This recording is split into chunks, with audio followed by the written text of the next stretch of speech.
Just come back from visiting from being out of town and jumping right into a Legacy Cube draft. Although I do dislike this format, I still feel like it is an interesting format to keep trying to play at any rate. So this is pack one, pick one, and definitely have some decisions to make. There's a lot of strong red cards in this pack, certainly. And then, and not a lot of blue. I mean, well, with their brainstorm, and of course the steam vents and temple of enlightenment kind of support any blue-based deck.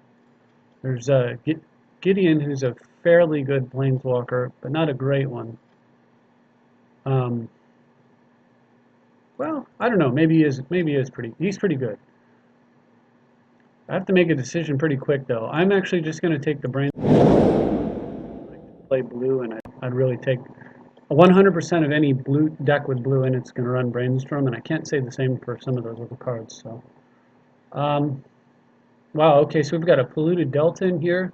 There's a Thoughtseize. There's a Shieldred. There's Birds of Paradise. I like blue green a lot.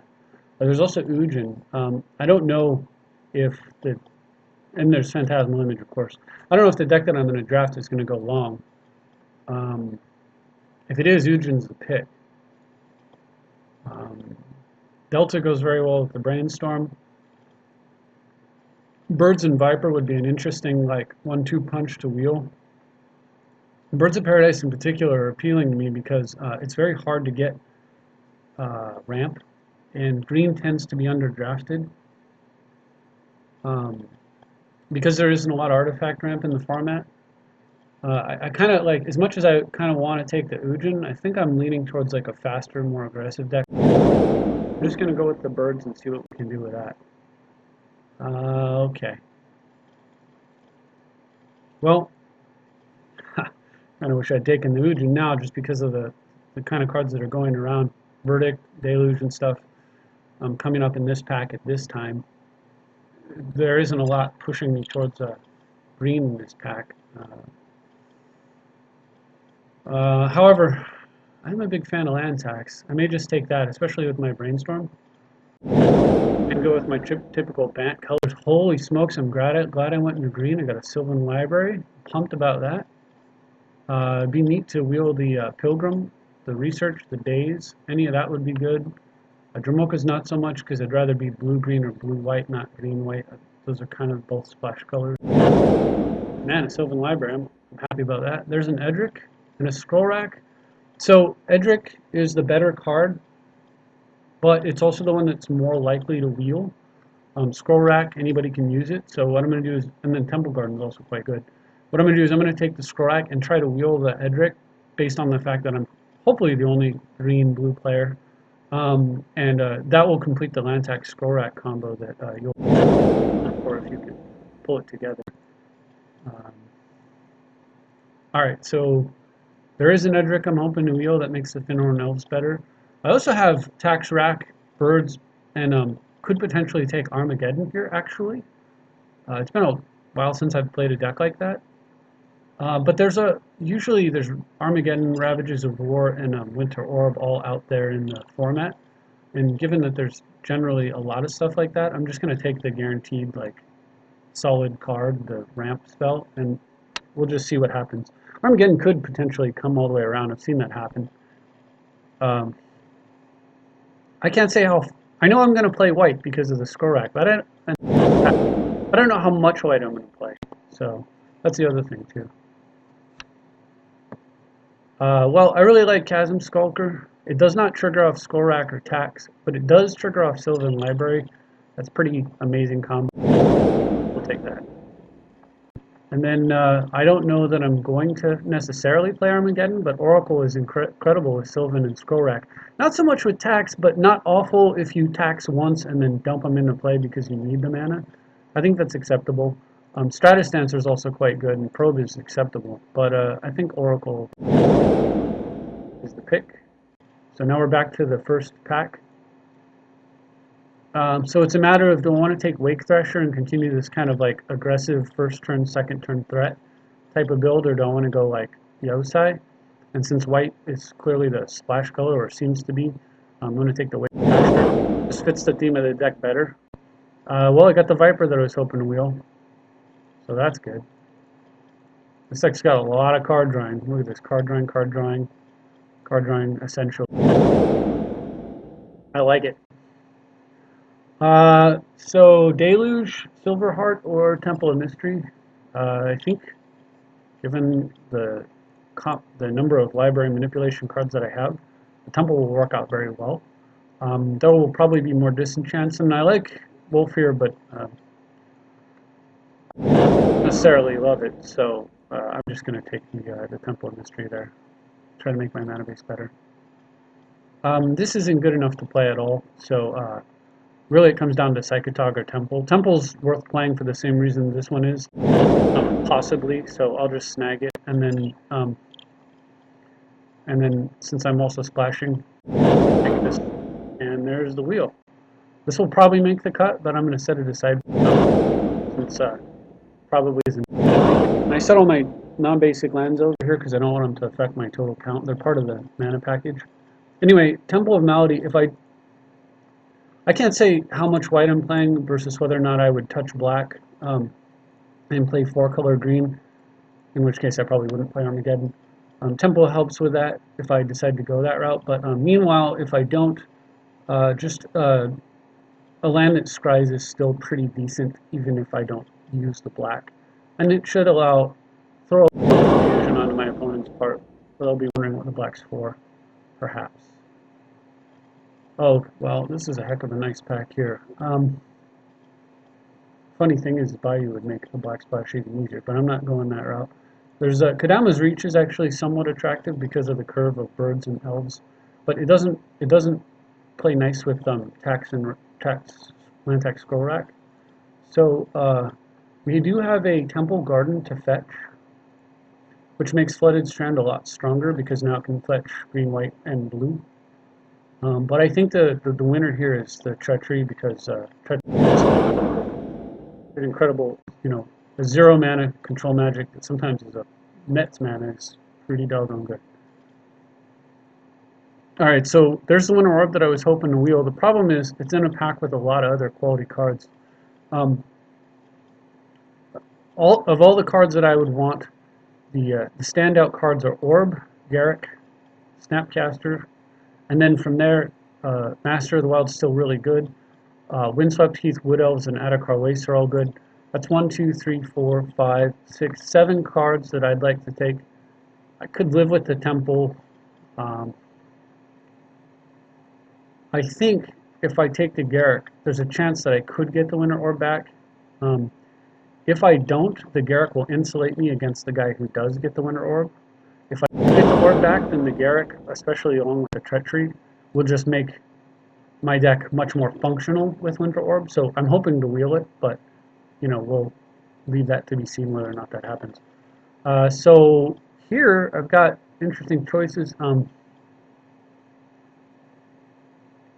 So Utopia Sprawl is an interesting card because it's a combo with Treachery and Garruk to produce extra mana on the turn that you play the Treachery, or when you get the Garruk out, you can untap and then cast a 3-drop. It also lets you go first turn Sprawl, second turn Viper, or one of these other cards. And it's a mana fixer. The problem is it has to enchant a forest. I don't know how much of these non-basic lands and stuff I'm going to end up with. It's not, and I also don't know if I'm going to play Armageddon. So I think I'm going to go with the safe bet, and I'm just going to take the Mystic Snake.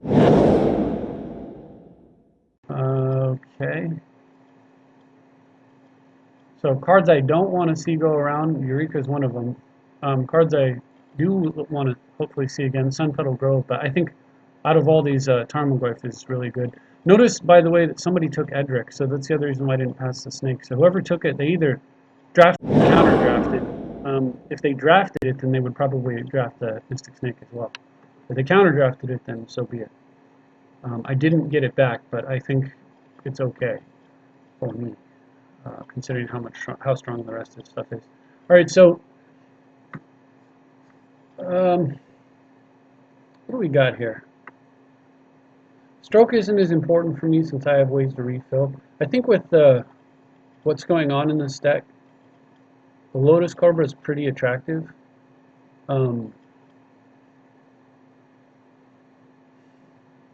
Kitchen Finks is really strong. Just Cobra as a mana fixer is pretty good. It's not great. I'm not sure what else there is in this pack. There's also, I guess there's Moloku. Moloku's strong. But there are other finishers. I'm just going to take the Cobra. This one's a little tough. Because I'd really like that Acidic Slime, but I also like the Fertile Ground. I just don't know, again, I don't know that I'm going to not, I don't know if I'm playing Armageddon or not. So Fertile Ground, a little bit weaker if I am. Acidic Slime is also stronger if I play against somebody who's playing Fertile Ground, because I can then slime the land that they've targeted. But likewise, if I take the ground and I play somebody who's got the Acidic Slime, then I'm a little bit weaker to them if they are able to make that play. I think I'll take the Slime for the flexibility, and because I actually don't have a disenchant. And if it should I choose to play the Armageddon route, I can follow up with Acidic, using Acidic Slime to draw out more mana or to punish them when they try to recover is a good thing. Alright, so Sneak Attack. I hate cards like that in the format. And the format's filled with them, but don't worry about that. So I do have the combo of Venser with the Slime now, and potentially Treachery to generate a ton of mana. What else does it combo with? It doesn't combo with that much stuff. I'm not a big fan of Kiora, honestly. I think I will take the Venser and see if we can pull something off. And that pick right there certainly made Eternal Witness a lot stronger. I don't really like Serendib belongs in a deck that's trying to beat somebody down, but I'm kind of like I'm an aggro control deck, trying to get card advantage and apply pressure while I do it. Not just purely beat them before they can deploy their threats, like a pure beatdown. Elder's okay, but I already have, I have Tax, Thrax, so like what do you need Elder for? Trigon Predator's not a bad disenchant, but Witness is an amazing regrowth effect, and I think an amazing regrowth beats a not a bad other effect. That makes sense. So there is an interesting combo potential with Venser or Vilark, but part of the problem, of course, becomes how much do I want to get into white? I'm not sure what all is in here that's particularly better than that, though. So I think I will take the Revilark to get this side as something I could do. There's the Orb. So definitely take that. There's Utopia Sprawl that we hope to get. Awesome. So now, given the color combinations and stuff, what's going on here, I could actually take the big Angry Garruk, or I could take Sculler as a hedge against combo decks where I might have to actually bring black in. I'd rather take something like that.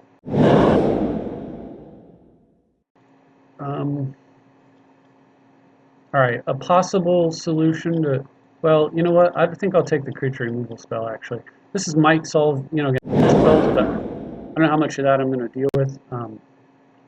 Well, this card's playable, the other one's not. That's easy. This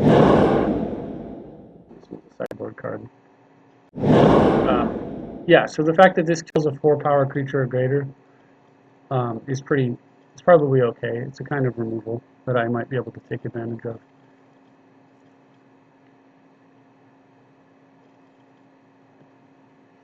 I like where this deck's going so far.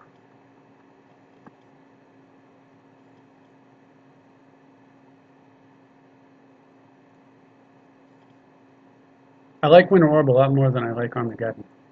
It's easier to deploy, and in some ways, harder to recover from. Ooh, okay. Well, this deck doesn't really need Sphinxes because it's got other ways to generate card advantage. Journey to Nowhere is nice, especially against decks that cheat big, nasty things into play. Kiora's Follower is actually an interesting card as well. But I think the pick here is going to have to be Rafellos, and we're going to hope that we get enough forests. Utopia Sprawl already wants me to play forest, and I'm green heavy. Rafellos is just a complete and utter bomb card to start activating. It's really hard to beat anybody who gets to actually tap their Rafellos for mana, for 2 to 3 mana. And it's really nice to get paid for splashing white with a Swords to Plowshare, so we'll take that.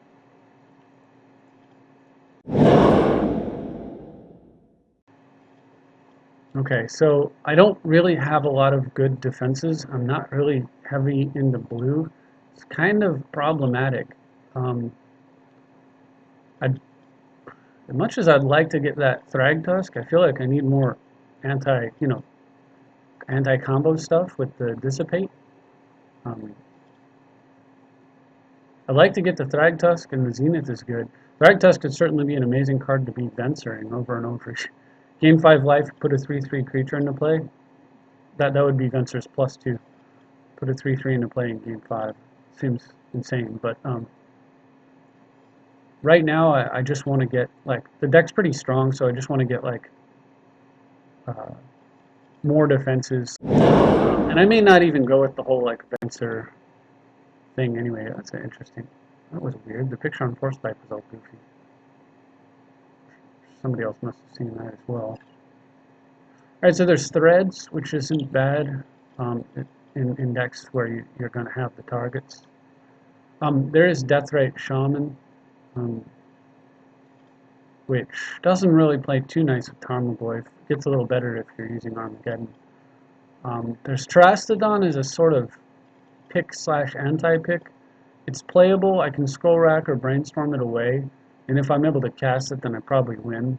I could theoretically still see a natural order. I can't imagine it going this late, but I guess it's possible. The other thing is I have Rafellos. I think I'm actually going to, and Garrick. I actually think I will take this, so I at least one kind of late bomb. Alright, well, if you know me, then you know what I'm picking here. Even if I have to hard cast it, I'm still taking Force of Will. I am a little light on blue. Only 7 cards, so I got to do something about that.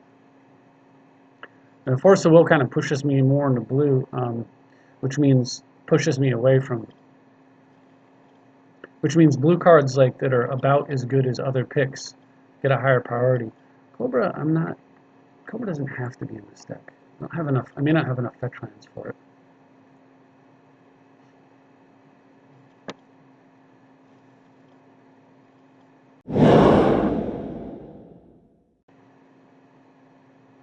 Alright, well, I am a big fan of Freyalise. I like killing artifacts and enchantments. I like producing extra mana cards. This is the problem because I need blue cards. I should take Repeal, but to really maximize the value of Force of Will. But I like Freyalise a lot. Frankly, I like it more than I like Venser. Because it's essentially some kind of mana ramp.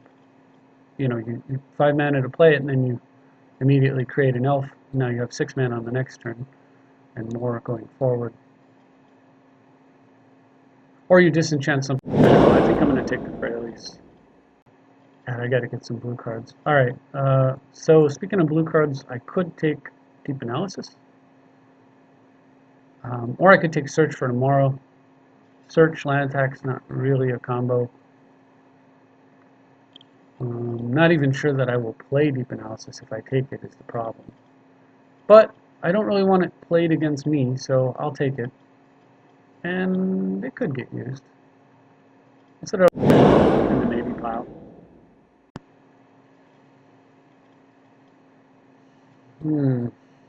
Well, there's Overgrown Tomb. We didn't ever actually decide to splash black. Although I do have a Tidal Hall of Scholar in the sideboard in weird circumstances. Then there's this guy just because of what I was saying about these effects. Although I don't want so many coming to play effects that my deck deploys in slow motion.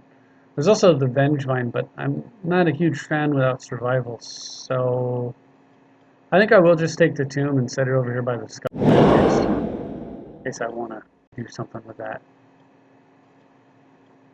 Alright, Genesis Hydra is pretty good. Time Warp can actually be decent. But I think what I'll do is I'll take extra mana, the Kyora's Follower. There's another mana producing spell, but it's also blue for Force of Will. So I think that's acceptable. It goes quite nicely with the orb. Alright, so Zenego's going this late, so no one's in green and red, I guess, or they have a really good read on how to wheel, because that's a pretty great card. But anyway, out of all these cards, the only one that's... Well, there is Thalia if I wanted to take like a anti-combo card. That's not unreasonable. But I think I'll go ahead and just take the Master of Waves in case I have cards in the deck. Okay, well, wheel the Zenith. I'll take that. Force Spike's pretty good with Winter Orb. Here is good. Well, in general, it's just solid. It's not great. Precinct Cap. Okay. Doesn't matter. Doesn't matter. All right. So now I gotta tune the deck. Cut it down a little bit. It's a shame that Edric didn't come around. Boy, it's a real shame. Also, I missed out on some of the dual lands. It would have made. I only have Temple Garden to make the white easier to work with. Would have been nice to have gotten some more stuff like that. But right, here we are in Bant once again. What can I do with this? I don't really need to be in white, but I don't think I'm going to fail to be. So I think I'm going to cut it.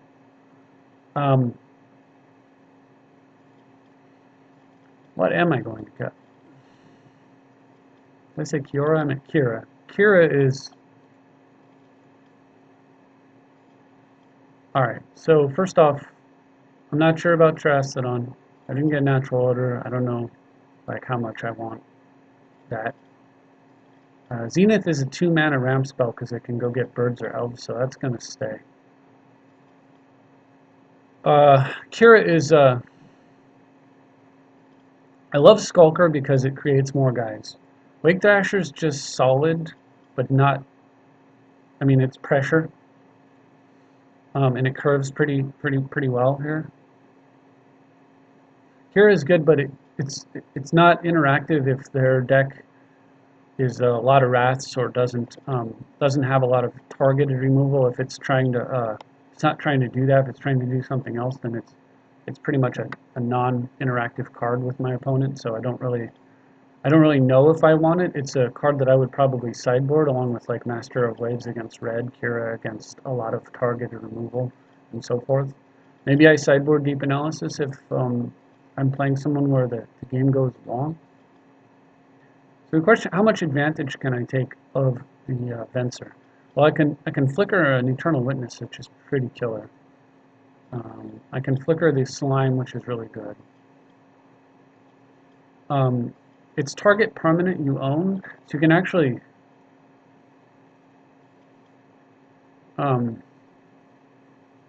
get things back that have been stolen with like treachery effects, which is kind of interesting. I guess it's not terribly interesting.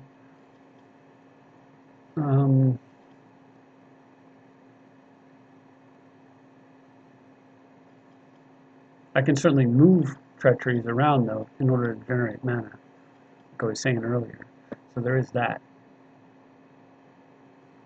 This deck's going to want to play like a really tight mana curve, and it's possible that I do want to play Armageddon and I don't want to screw around with these kind of I don't know, say silly tricks, you know, these kind of gimmicky stuff. It's better in a longer game. And I don't know how long the games are going to be. I don't know how fast my opponent's decks are going to be.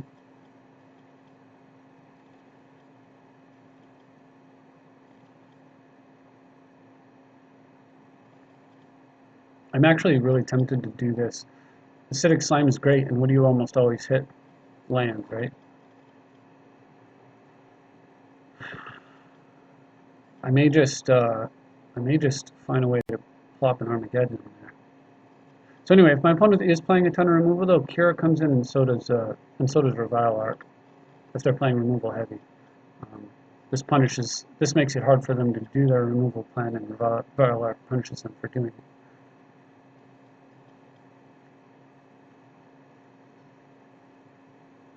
When determining you control, yeah, not one. I'm tempted to put Armageddon in, but the deck is screaming that it wants to be an Armageddon deck, in which case I would take out Utopia Sprawl, because that's not exactly a quality combo. It's already got Orb, though, so it may not need, which Sprawl plays real nicely with. It may not need to be, and also, Kyora's follower with a Utopia Sprawl target or a Garrick. It's pretty nice, so I think I'll leave it this way and then decide if I want to bring Armageddon in later. Whoever drafted all the green ramp, that's the person that the Armageddon will want to come in against, possibly. Can I play 25 lands with a ton of mana fixing and a super low curve? I probably can. This might be the final version of the deck. How many blue spells does that leave? 2, 3, 4, 5, 6, 7, 8, 9 blue spells. Which really isn't a lot to force a will with.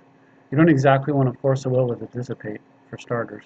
But I don't mind forcing with a Spike, Brainstorm, Follower, any of these cards. I don't really want to force with a Snake. Truthfully, I wouldn't want to force with a Treachery if I could help it.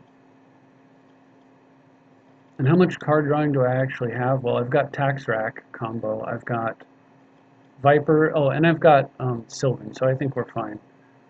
Speaking of Sylvan, do I have any life gain? Because it certainly wouldn't suck to have life gain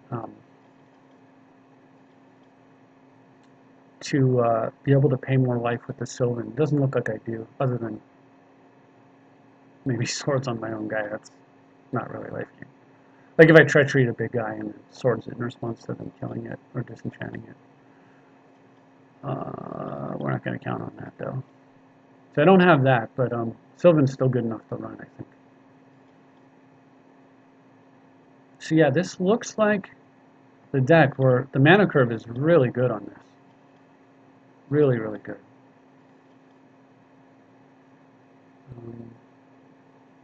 It may be a problem that I don't have a disenchant effect in here, other than Freyalise. Maybe I want to. Maybe I do want Acidic Slime. I don't think so. I think I'm probably okay. Let's see what kind of basic lands are suggested. 8, 6, and 1, huh? And we know if we have... We don't need this as a land tax target because it's white. We don't need 2 white, so we can put the Temple Garden in place of the Plains, and then use the Temple Garden attacks for the rest. 6, 1, 2, 3, 4, 5, 6, 7, 8, 9. So I think we can go to 8 forests, and for Raphellos, and then put the Temple of Mystery in there. So that gives us 7, 8, 9, 10 green sources, or no, 3, 4, 5, 6, 7, 1, 2, 9 green sources. Probably want another green source. I'm not going to do the Overgrown Tomb thing unless we need to bring in the Scholar, which would have to be a really funky situation to do that. But it is possible that we could do it. So I'll keep that in mind. 1, 2, 3, 4, 5, 6, 7.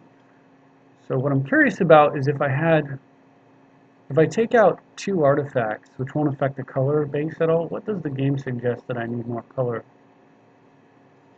1 of each. 1 plains, 1 island. Now, what happens? Or 1 island with forest. So what happens if I do?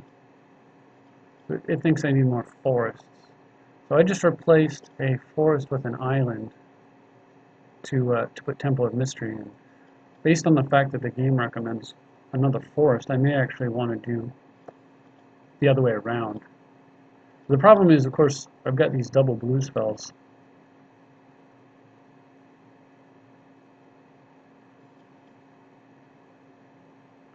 I have I need actual forests, so for both Utopia Sprawl and Raphellos. Plus, I really want a lot of, like, I want to be able to go first turn birds or elf if I have one. And in fact, I really want to be able to curve in with this. If I do get a bird elf draw, I'll still want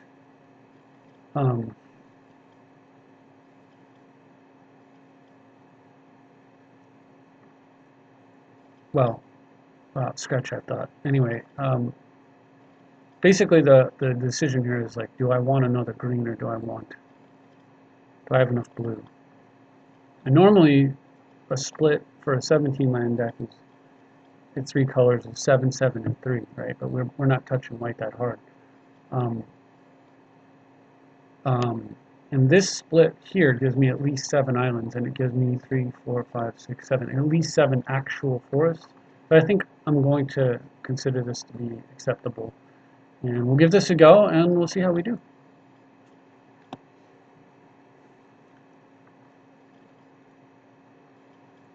And while I'm at it, let's go to the collection page, bring up the freeform tab and the most current draft deck. So that way, if I draw Zenith, I think about what my targets are and so forth. Okay.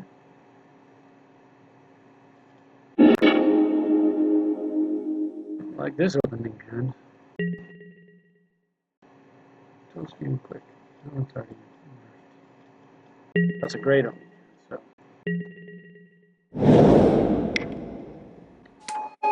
Ace, Palace, this sucks. So he's playing red, which means a lot of my creatures are probably doomed to die, but we'll give it a shot. It also means that Snake and Treachery as +1 values of all of them will be a lot.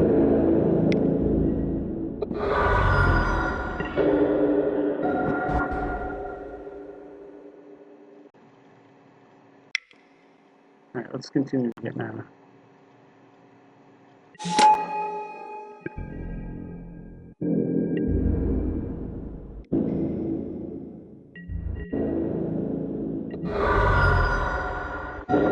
Here I noticed there's a distinct lack of giant growth effects in this format. It's a kind of a shame, because there are good giant growth effects.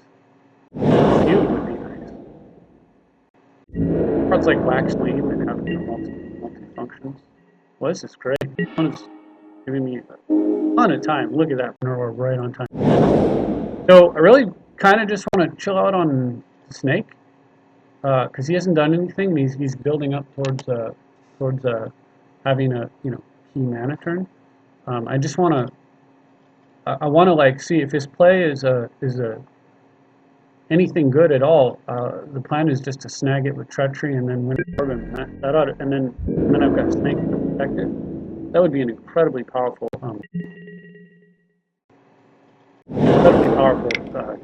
series of turns. All right.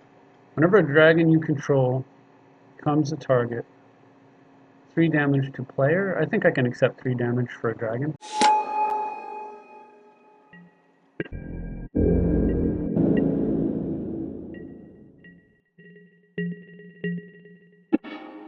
Alright, let's get him in the orb. Which land do I want to play? Forest. Blue, blue, green, green, green.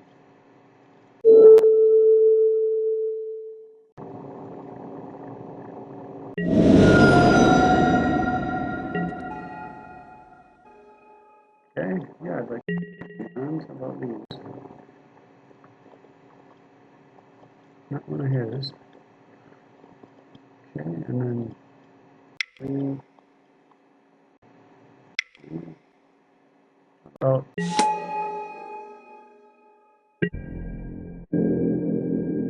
We're not going to attack, of course. I'm going to tap one of my forests, so I have all my untapped next turn. So we're not quite in protected with counterspell range yet, but we're a hell of a good turn.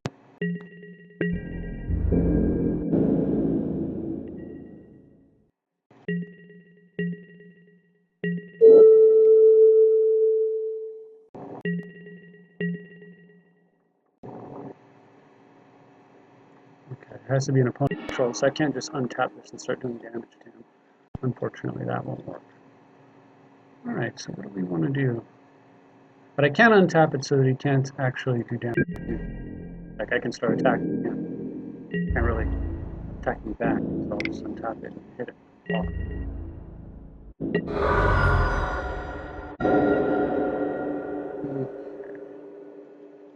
So if you get scroll rack down, really want to keep hitting land drops with Mineral Orb in play. I think it's probably safe to go ahead and play scroll rack now, so I'll do that.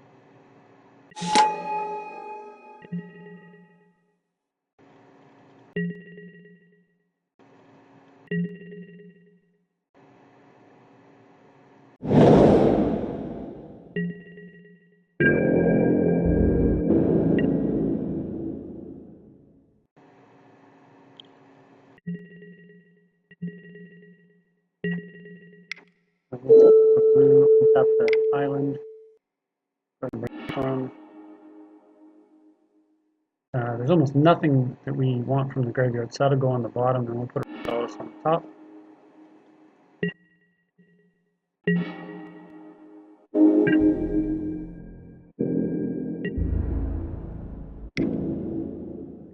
Coming your way. Alright, so I have 1, 2, 3, 4, 5, 6, 7 mana exactly, so we really don't want to play. I want to be able to. I could kind of bolt like with both, and I've just given up that ability. But I think that the fact that I played a Raffles there makes it okay.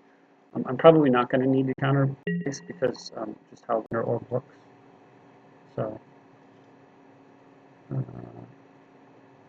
let's see. He wants to go Pestermite.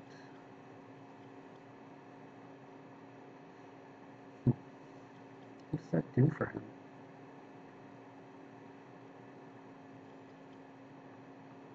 I really don't even want a Pestermite available to him at all because plus it'll get a mana back for him. Yeah, I think I'm just going to steal Tempo here. We're going to draw that and then possibly could have score racked into that, which would have been. We wouldn't have racked for 2 though. Yeah, once we get Sylvan, then could have potentially paid some life and grabbed a few cards. So. Well, no surprise to anybody, hopefully, at this point, Winter Orb is a good card. I'm not sure what I was thinking here. I actually didn't put enough white in this deck. I don't think. I mean, maybe it is. I mean, I've got Sprawl and Birds, and of course the dual land, and then I can shuffle the cards away, and I can try to dig with various other effects. And there's only the 2 white cards. Maybe there's enough, but it's not really enough to like hit it too reliable. So I'm not sure about that one. Then again, that game played out fine. I don't really think I want to change it up. I'll tell you what, Raffello's Cura's Follower could be an insane Terastodon play. Really tempted to do that. The nice thing about the white, though, is if I do get a white mana available, it protects me from the Splinter Twin combo. Cura should be good against red, but I just didn't see enough from him. I didn't see enough removal from him to worry about sideboarding Cura in.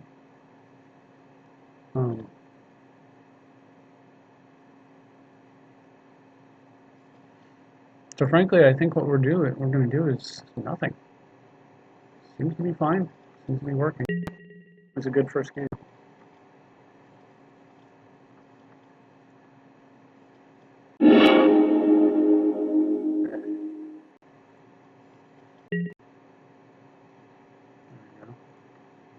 Well, certainly another excellent hand.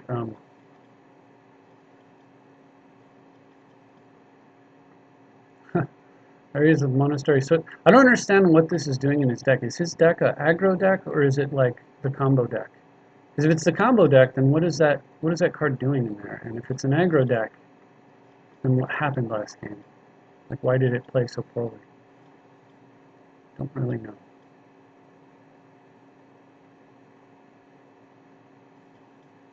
problem with playing a birds here is it rewards him if he has removal because of the Monastery Spear. I could have played the island instead on the spike. But the reward is, of course, if he doesn't have removal. He doesn't. So it was better to have played the bird. Alright. So I think we'll go ahead and just get the Tarmogoyf down. I can sit on Dissipate. That's a possibility. But I could, or I can just put down the 0-drop Tarmogoyf and try to spike him into being useful. I guess the question is, what am I going to do over the next couple turns? If, of course, the Tarmogoyf play is a bigger payout if I'm able to actually force spike something. But if I'm not, like let's say he played a land and then a 2-mana removal spell, can't force spike it. Let's say you were to kill. I think if I play the Tarmogoyf, it draws fire away from the birds, which is important actually, because the next turn I want to play a land and snake something, and then I get to possibly 2-for-1 him and move my way into treachery. So I think I will play the Tarmogoyf.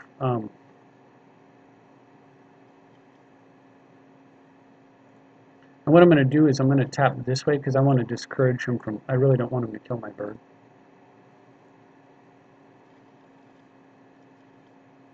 Actually, I don't know if there's any tricks he might play against this speed, so let's try to yield off.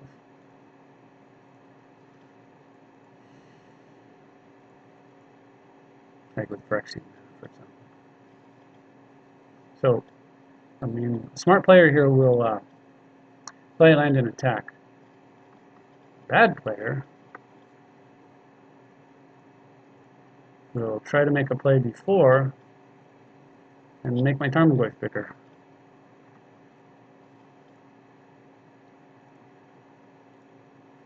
Well, that worked out real well. Real well. Okay. Well, as much as I want to play the snake, I think playing Garruk here makes a lot more sense. So we're going to do that. Make a beast to hold the line. Now, if he wants to kill the Garruk, then I get a beast left over, and Tarmogoyf gets bigger. It's not a real good situation for him to be in, honestly, which is exactly what I want. If he doesn't kill the Garruk, then of course the mana ramp is insane. He's going to kill the beast, and he's going to attack the Garruk. Okay. I guess I didn't think that through. Okay, so he wants Garruk to die well enough that he's willing to give me a creature to do it. I'm going to accept that, especially given that Tarmogoyf is not huge. God, I'm tempted to sit on the snake, start turning my guys sideways. I don't even think I'm going to turn sideways. I'm just going to sit on the snake because I win the long game. I really want to get the Sylvan Library down, but one more mana lets me play the Sylvan with a Dissipate backup. So. And because I have Mystic Snake, you know, I have something to do. I'm going to go ahead and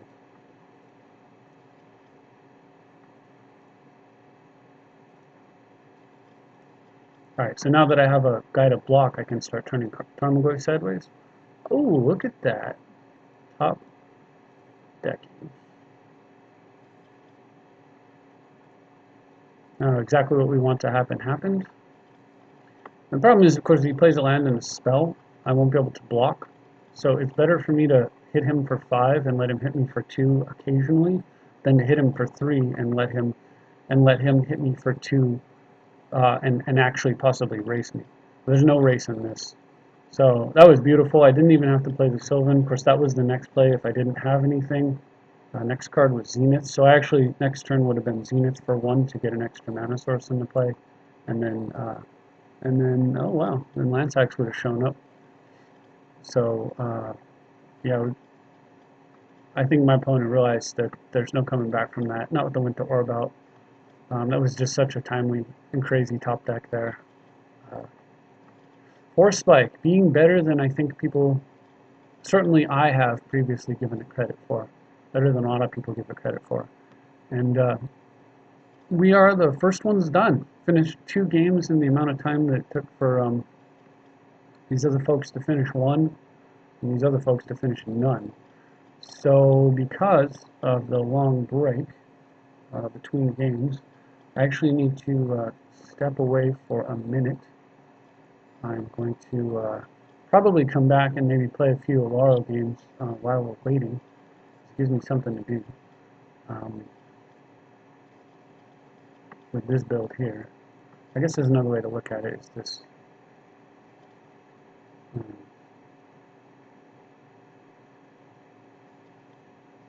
I just wish that Magic Online would actually not stack my colorless cards with my lands. It's kind of funky, so that's why I usually sort by CMC, by converted mana cost. Okay, so if you'll bear with me, I'll be right back, and then we'll play a few games with Alaro while we wait.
Okay, back again. I'm certain that the round one is ways to go. So let's see if we can get some Alaro games here going. Switch over to open play. Excuse me. I suppose it would be something. I suppose what I could do is like draft in the middle of another draft, but that just seems way too ambitious for me. Carador. Alright, Carador is kind of rough sometimes. It is good in those colors. It can be a problem because it can be hard to control the mana of a Carador player in a way that's relevant. Although seeing this land here makes me a little more hopeful because I don't think those lands are all that great. Man, I am going to catch whatever that sound is someday. I am going to kick that football. Alright, so I'm going to minimize Alaro. Well, we want to brainstorm away something with the Scalding turn, so I'm going to not play that land here first. But I'll keep the mana up just in case he has like a duress and I feel like brainstorming in response. Oh, God. Early Sylvan, that's going to be a problem. I could have tried to brainstorm and search for Forcible and play it. But I think I'm not going to brainstorm in response. Alright, so we are going to bury one of those lands.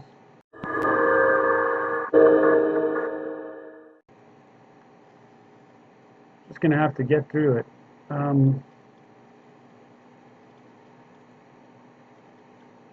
So I'm not going to duress here because his hand's going to change in a second anyway. I'd rather have a leak to stop I'd rather have a counter to stop whatever's going to come from the Sylvan. And apparently this is a player who knows what he's doing because he paid the life, which is 100% correct.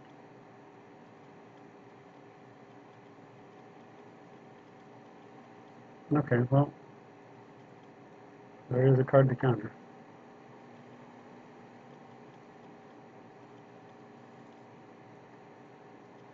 Now I'll duress him back off the Talisman, possibly.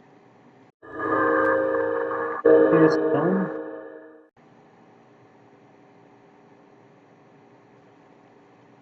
Away from the loam. I think he just cast it just to get it in the yard and combo it with the Sylvan, which is certainly wise.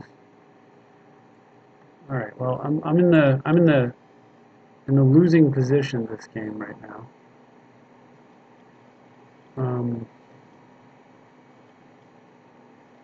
I have 2 lands that produce black, so I think I'm going to just get the Howlet Fountain. What I'm hoping to do is, I'm hoping to Cryptic the Sylvan back into his hand and then duress it out of his hand.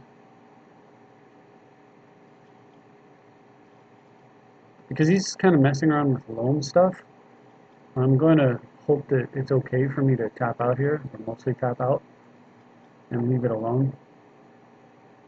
Because I can't afford for him to continuously Sylvan like that. But also known as Necropotence over there. But I mean, trading card for card with him, using Deprive or Forbid or something, is not super good for me either. I need those cards to stop him from getting even more of an advantage, such as that. But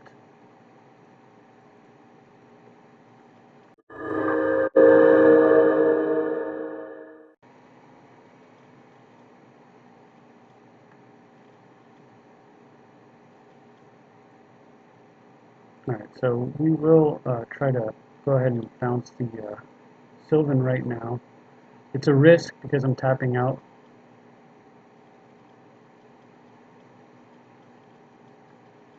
But the problem is that the Sylvan will let him just draw 3 more cards next turn, so I mean, it's effectively counterspelling an Ancestral Recall. You kind of have to do that.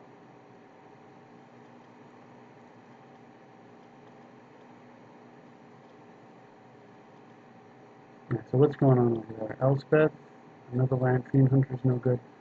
Life from the Loam, Ultimate Price isn't any good. So actually, that was great because the only seriously relevant card was that. Although Pain Sphere will change the math in turn.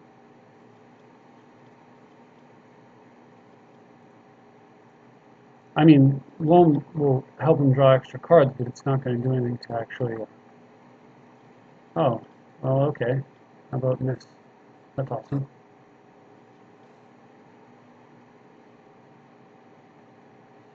And now he knows that his hand isn't... that he's going to Loam up some land, but now he knows he can't really do a lot.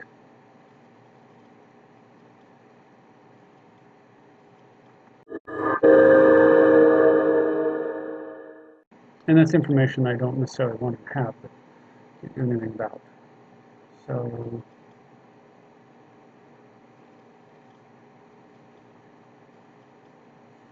he's got the Elspeth and a few cards that aren't super relevant. Creature removal is a bit of a problem.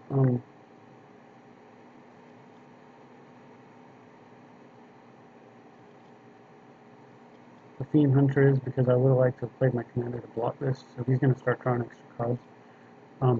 So I think what we're going to do is we're going to try to find an answer. We do need yet more mana, so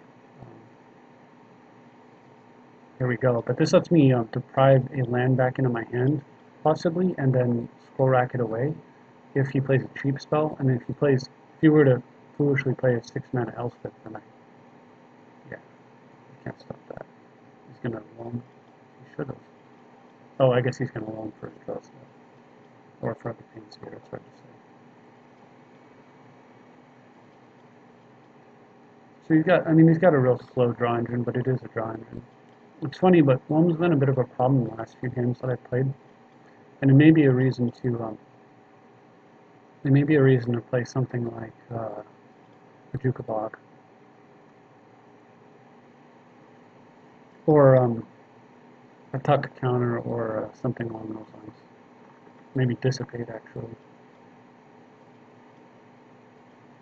Anyway, if he were to foolishly tap 5 mana here, then I get to condescend, if he taps out the play card. Grand Abolisher. Okay, well, there's the one that I'm going to discard, of course.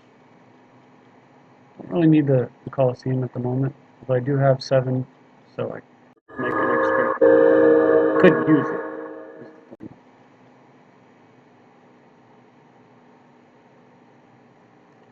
With Scroll Rack going, I'd rather rack it away. 1, 2, and that's it for now.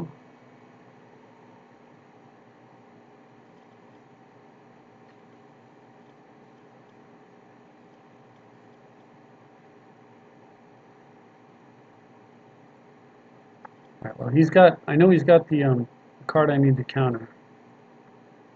So I don't really want to, tap out for the Well of Last Streams.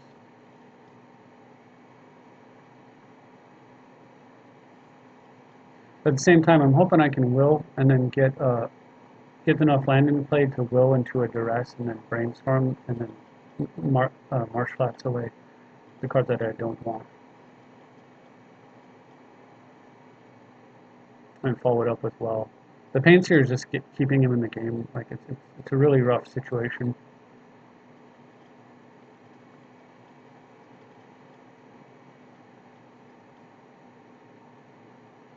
Sort of against.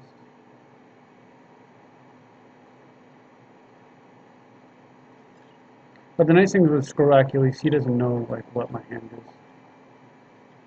You can probably guess.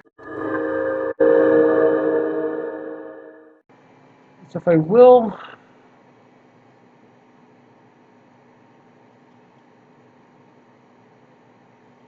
brainstorm, marsh flats.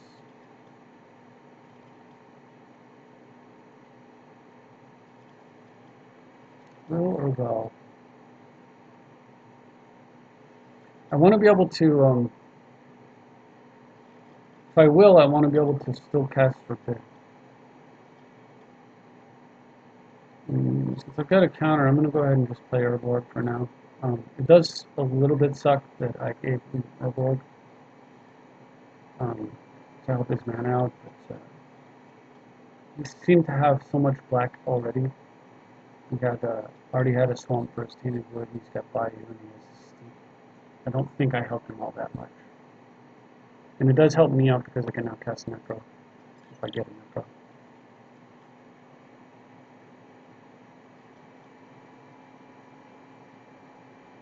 I'm liking Pains here. It's an interesting card I ought to consider in this deck. Just for the simple fact that answer this immediately or take charge of the game.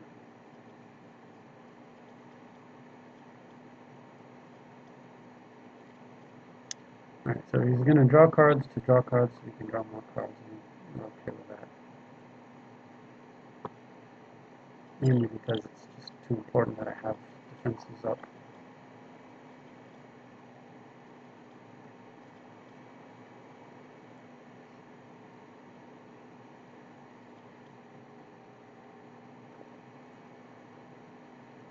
Cycle one, no, cycle one back to this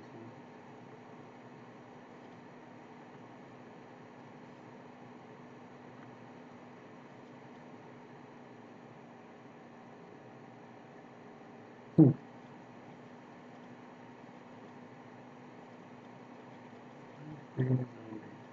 Well, I don't mind revealing my hand.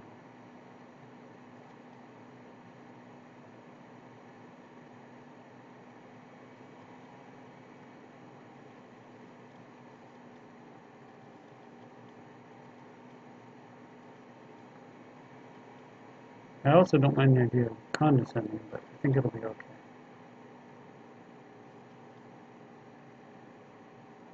His hand is overclocked right now. He's going to have to discard.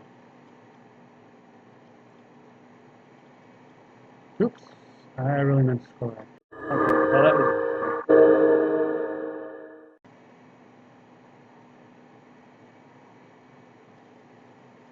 Not a horrible one though, because I do get to play well with Forbid.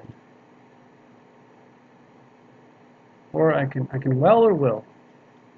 If I will and play a land, I can duress him with still having the Forbid available.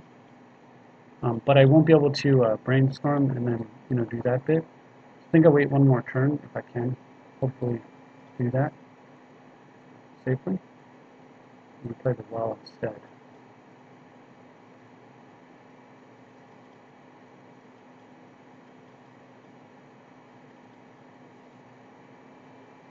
Honestly, like, oh, I didn't realize Pain Sphere is a heal effect. Yeah, he's actually taken a crap load of damage from that thing. Just a ton of damage. So, maybe, he might be feeling the pinch of that. Is it 13?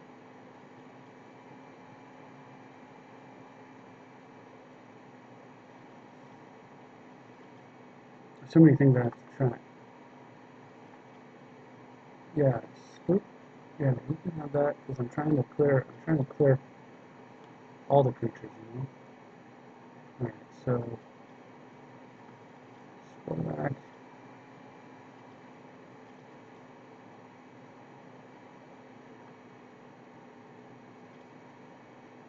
It doesn't actually matter if I pay the 2 mana, I'm going to get all 3 cards. The only question is whether or not I pop the Colosseum now and then pay 2 mana so that I can try to dig deeper. The other 3 cards were, let's see, it's Counterspell, Yawgmoth Spell. So I had to discard 3 cards. I really wouldn't want to discard any of the Counterspells of the will or any of these, so ultimately I don't want to discard it. So we're just going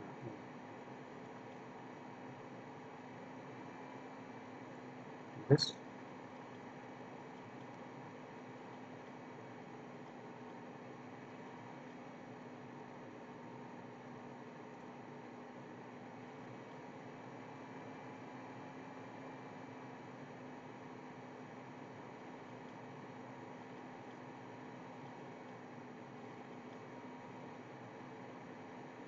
Now this gives me a way to actually attack his life and deal with his pains here attacking me, possibly.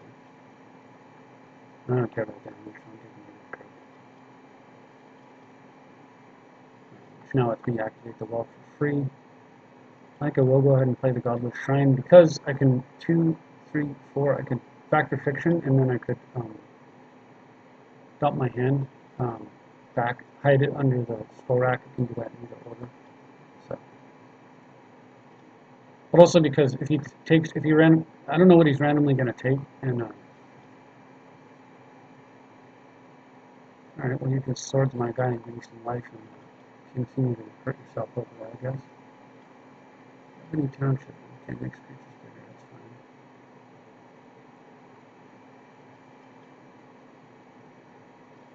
Every card in my hand is good.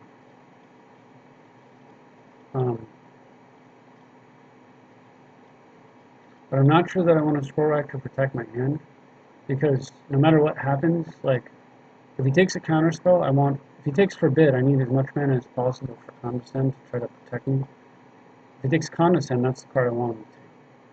If he takes Factor Fiction, you know, I live with it, it's fine, because I have Well to recharge anyway. If he takes Well, it's a bummer, but again, that's fine. And I'm still sitting on my counters and I can Factor Fiction in the turn, so like, I don't really think there's a wrong answer for me here. Now the only question is whether or not I'm willing to kill his pains here, if he's got enough value out of it, or whether or not I think I can actually kill him with it. Because it's quite possible that I can.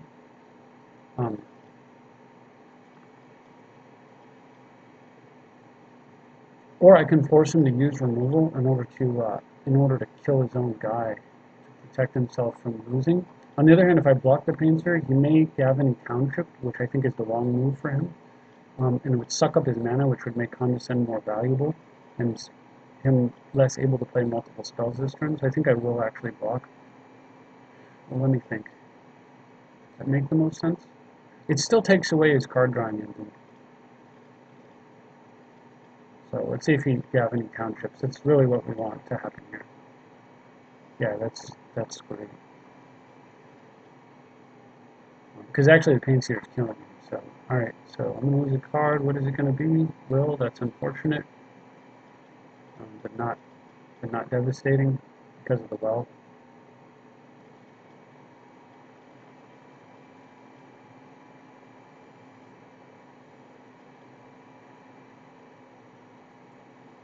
I'm going to go ahead and pay the life here, because if I draw a white, black, or blue tutor now, I can cast it. Off of the health.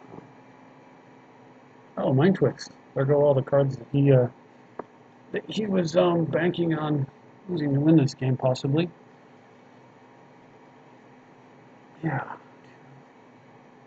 if I draw 2 off of this, and then 1, 2, 3, 4, 5, 6, 7, 8, I could Mind Twist his entire hand away. The only problem is that most of the cards in his hand, like, I don't really care too much about. Taking 4 cards, though, and one of them being Future Sight, and then being able to do this. I think that's a pretty impressive turn. Okay, there we go. Pro for the win. Alright, so almost doesn't matter what order I stack these in. Just a matter of what do I want to draw first. And what I want to draw first is going to be Counterspell.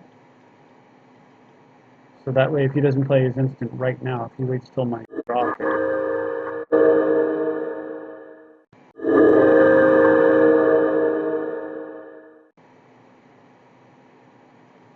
Alright, so question, do I want to, well,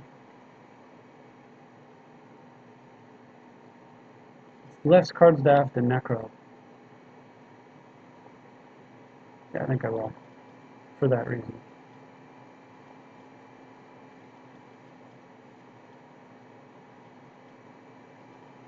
He's got all these going. Alright, so I may not, I mean, the thing about Necro is that it may be too dangerous right now to play the card.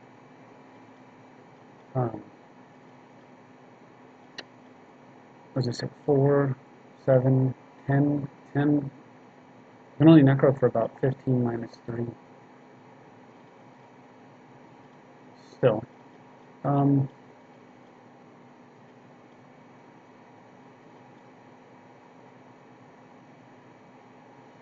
With Future Sight available,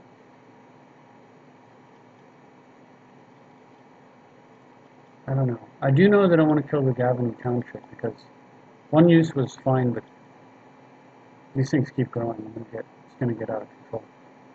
Interesting. I guess he doesn't feel like Hypnotic Spectre's doing enough. His hand isn't particularly strong, and he thinks that I've drawn enough cards to be able to find their way to a win. 4, 5, 6, 7, 8. I would have been able to score rack for 8, so let's find out.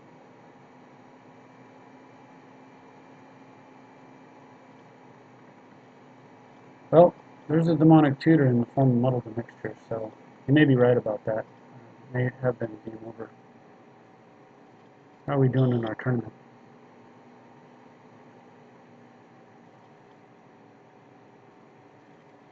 Everyone's done except for those two, so that's good.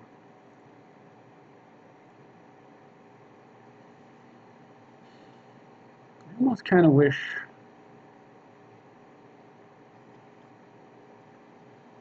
I almost feel like I want more search effects. Let me put Vault back in. Just improved consistency. God, I like Moten Abyss a lot. But, I'm constantly on the fence about how much I do like them.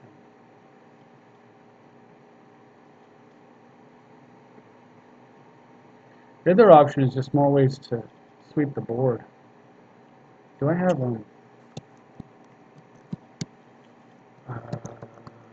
Toxic Deluge? I may not have one.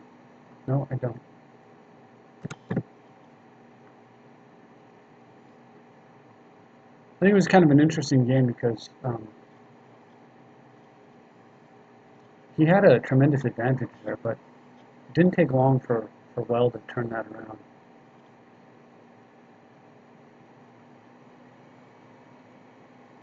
Yeah, there is Dig Through Time.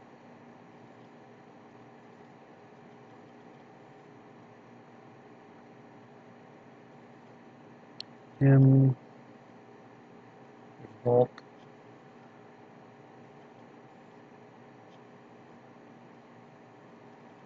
Fortunately, the duress play off of the Cryptic Command onto the Sylvan was really, really good.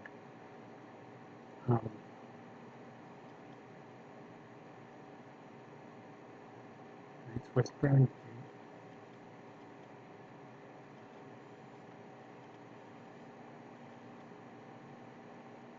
There's Ristic Study, which is an interesting card. It punishes card draw. And that Painseer was kind of neat. Certain visions if I want just more of that type of effect. I wonder if a Painseer is expensive. I wonder if I could get one and try them out. Painseer means you can't play Moat in the Abyss, though. The Abyss will just kill any Moat, prevent him from operating. So at that point, those two cards will come out. Humility does the same thing, but Humility is such a meaningful impact on the board, on all, not just current plays, but future plays, that it's worth it. But, there's Thirst, there's Cruise. Um,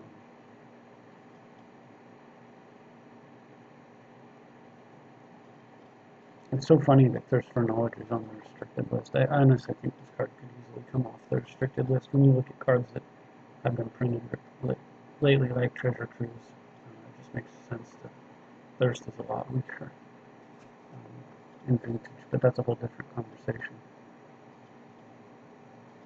Serum Visions is kind of interesting, just because of what it does. Just because, like, having those effects that thin and smooth your draws out, to give it consistency. It's like a Limdol's Vault that doesn't always do what you want, but costs a lot less life and cards and time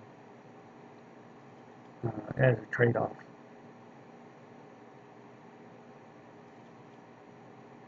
These little effects, these little like fix my draw effects. So, kind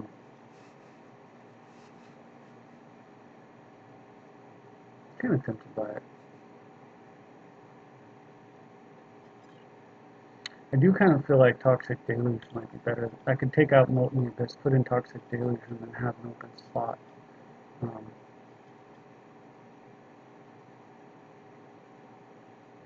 But the thing about Molten Abyss that are really good is that they're very good at supporting the ability to shut down commanders that the opponent can continuously replay when they get a lot of mana.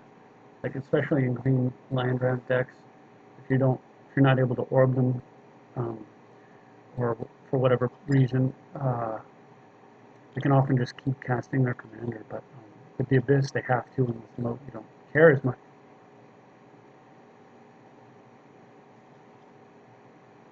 I just don't know how good Serum Visions actually is. Another card that I find to be kind of interesting is the blue. It's the Blue God. Lets you scry every turn. A bit slow though.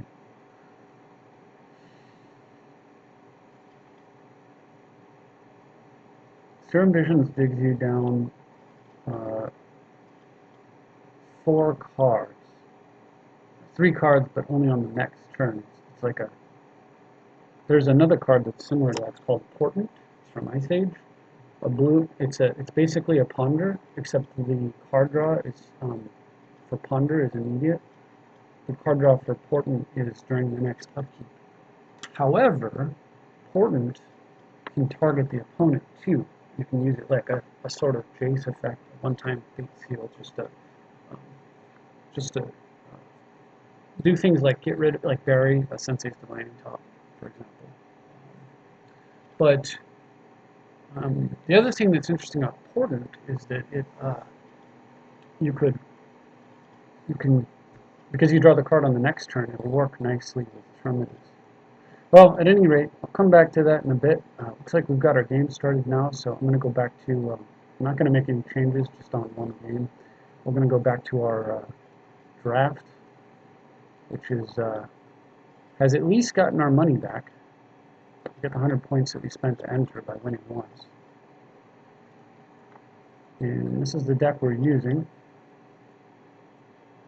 And I'm waiting for my opponent to decide whether or not they want to play first. I'm just going to review this deck. Our sideboard options are. This is not really relevant. This isn't really relevant. It's not necessarily fair. These are all of our sideboard options. Okay, so they've finally taken a turn.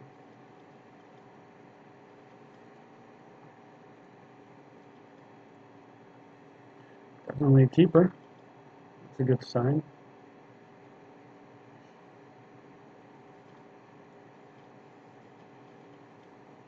Interesting. Well, I can make up for the fact that I'm going second with an elf.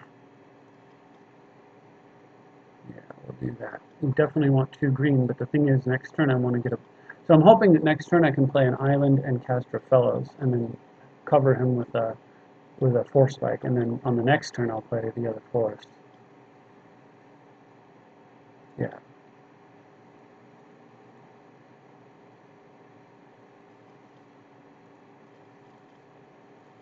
This works out pretty well either way.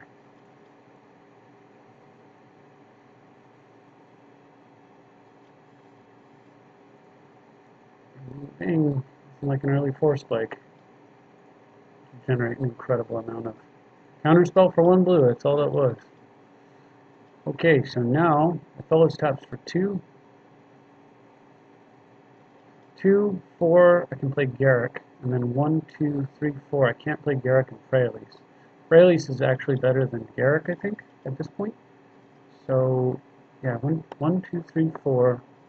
Garrick, 2, 4. Yeah, it just doesn't work out. So, 3, 5. We're going to go with Freyalise. We'll follow it up with Garrick in a second.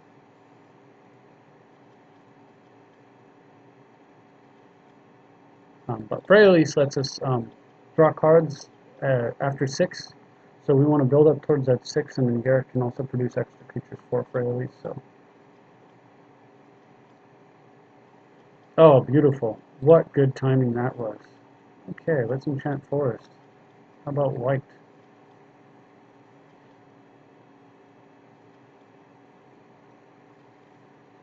So green, white. Green,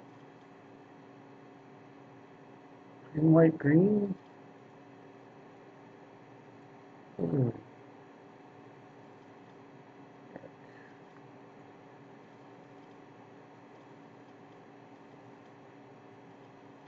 Tap some lands. Make ourselves a thing.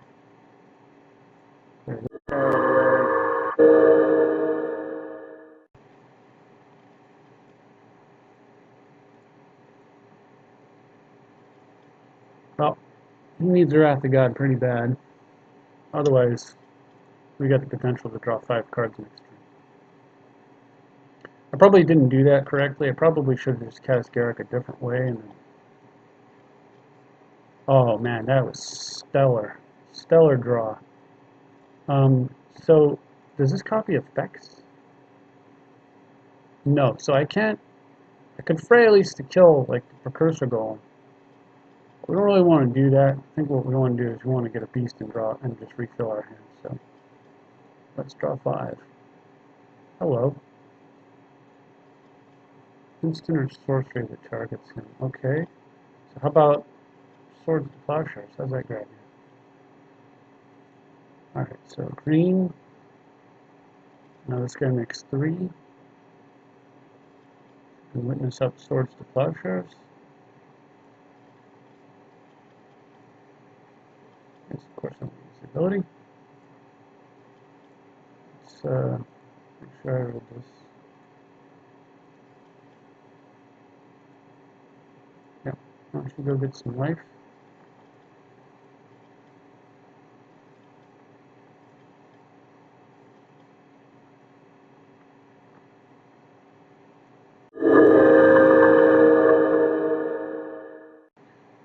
You got yourself some life, why don't you lose the game?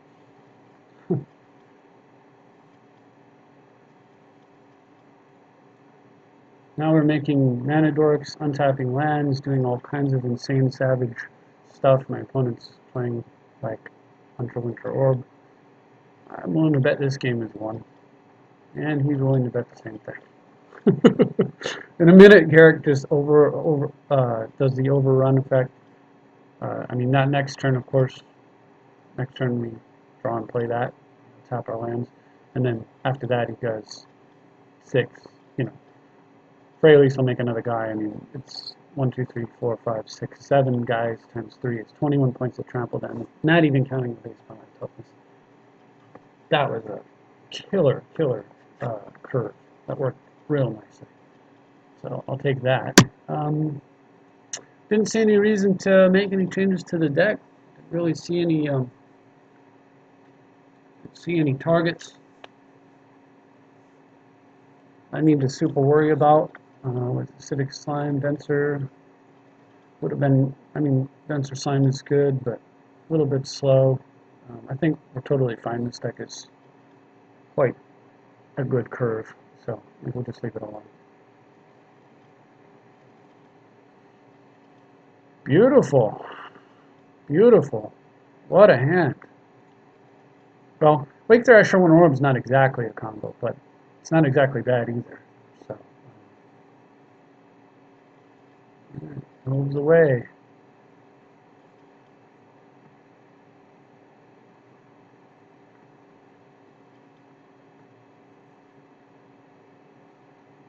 Fertile Ground is a bummer. Alright, well, let's use our mana.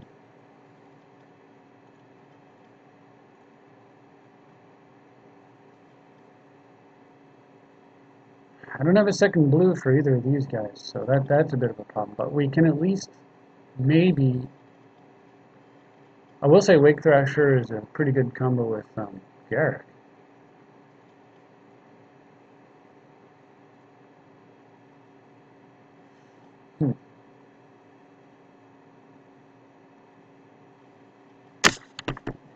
Alright, so we're definitely going to pay some life here. Question is whether or not I can...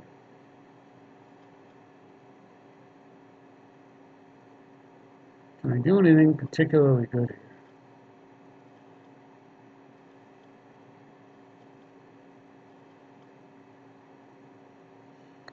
If I play Garruk,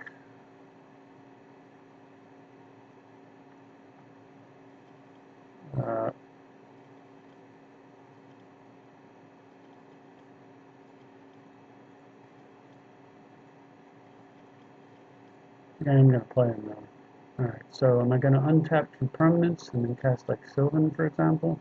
Am I going to make a beast? I'm going to untap 2 lands. This will force him to have to attack with both if he wants to. Yep. He wants to kill Garruk. And Sylvan will hopefully find me something useful. And the funny thing is, I don't think I'm going to swing for 6 here, because I'd really like Garruk to live, more than I'd like the Wake Thrasher to live. I'm perfectly willing to trade a Wake Thrasher for this crappy little 1/1. Take first strike away from this guy. And keep a Garruk around and double, for a whole bunch of extra mana next turn.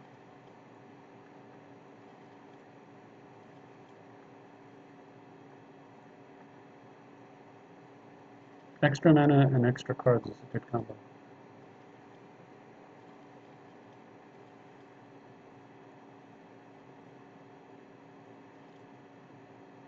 Ah, God. Alright, well, he's Golem-tastic.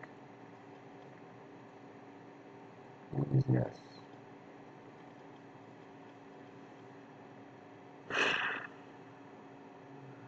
Timing on the Golem is very unfortunate.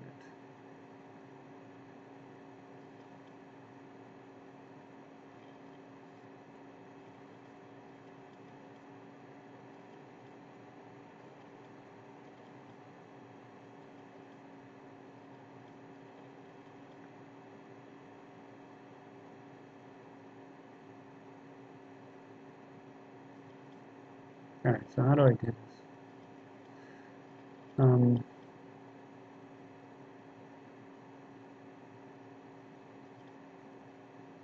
I could Witness up the Wake Thrasher, but I can use, the thing is I can use Witness to pick up Garruk, which I like better.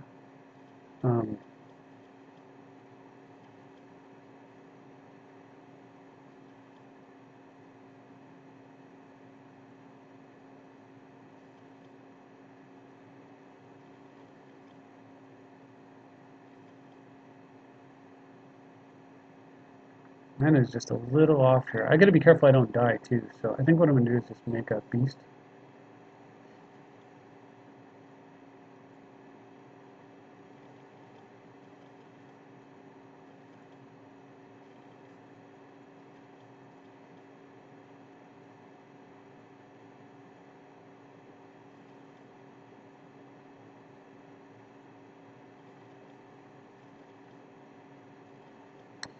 Alright, well I wasn't able to talk him into not attacking.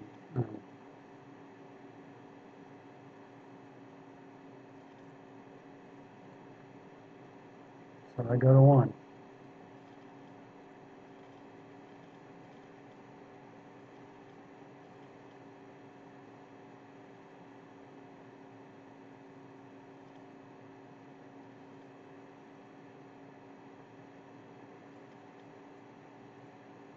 Well, whatever he plays, I'm most definitely going to get a snake out, of course.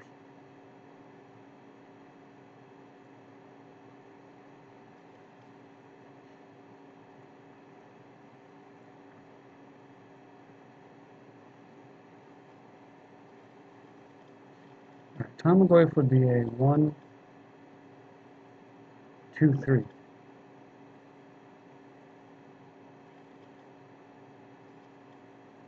is just a little bit small.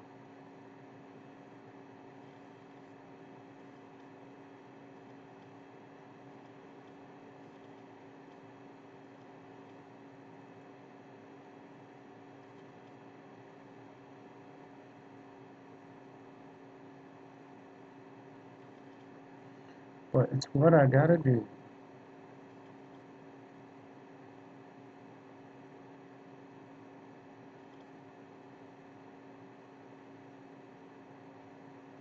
So this is a little bit risky kind of a situation here, but what I think I have to do is witness up the... Problem, of course, is if I witness up the Garrick, then the Tarmogoyf gets a little bit smaller. Right now we only have creature and instant, so it's a 2/3 Goyf.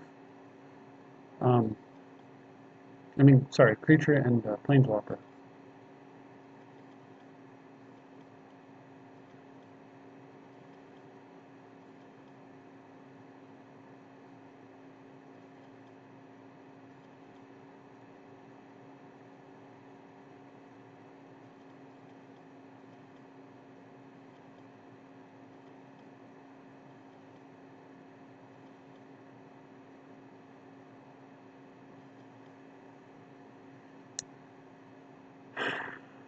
So the mana is a little funky here.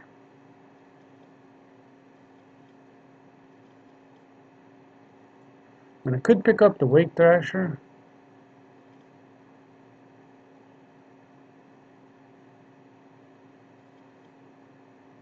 Take a little bit of a chance here.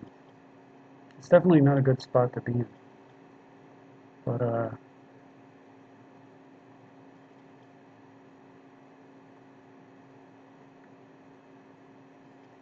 I think, like, if I take the Tarmogoyf and he makes a play before he attacks, then I'm in good shape because I can cast my Dissipate. Otherwise, well, I know I'm going to play Tarmogoyf for sure. The question is, do I tap the bird and play Witness?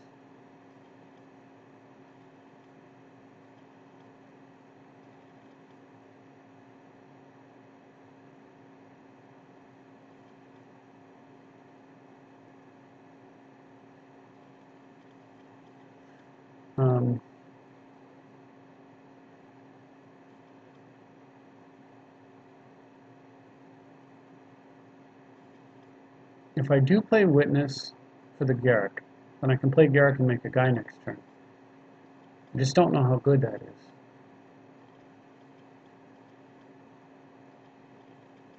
If I can kill the Precursor Golem, and it's kind of a shame I didn't last turn, then Tarmogoyf will get quite a bit bigger. Well, it'll get a little bit bigger. In order to do that, I have to double block it, and then single chump block, and then I would have to block here. So that means I need to play the Witness. It's a pretty bad position I'm in. That's the bottom line. I don't know if he's going to work out what he needs to do here, but we're just going to hope that he makes a play before combat. Because I absolutely need to put an instant in the graveyard. That's what we needed.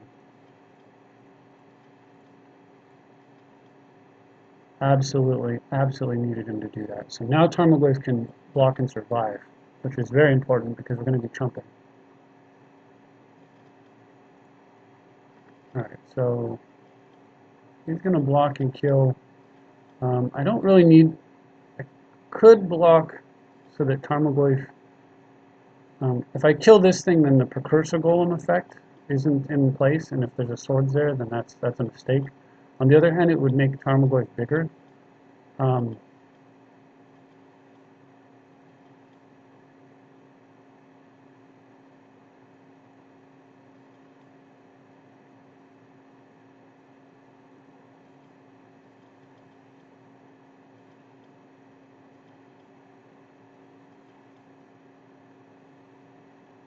I think we will go ahead and do that.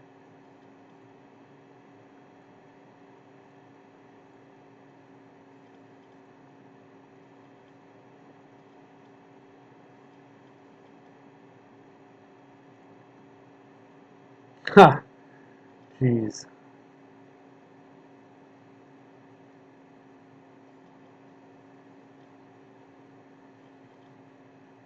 So I know I'm not going to be drawing a forest. Question is, do I witness anything back? I could witness back a any of those Garrett. I can mistake back a Finhorn.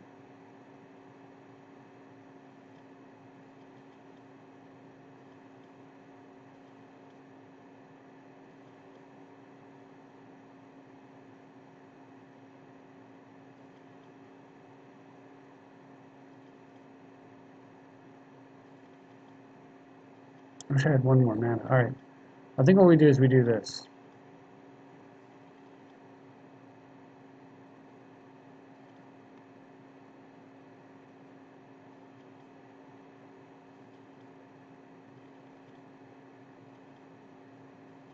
I don't think we get Finhorn. I think we pick up something more generally useful. The other question is whether or not I just drop an orb on him now. That might be the right play, because I'm actually, like, he's playing, he's low on cards. I don't know if that's right or not, but I think what I'm going to do here is I'm going to witness up the Garrick. Now it is going to make Tarmogoyf a little bit smaller.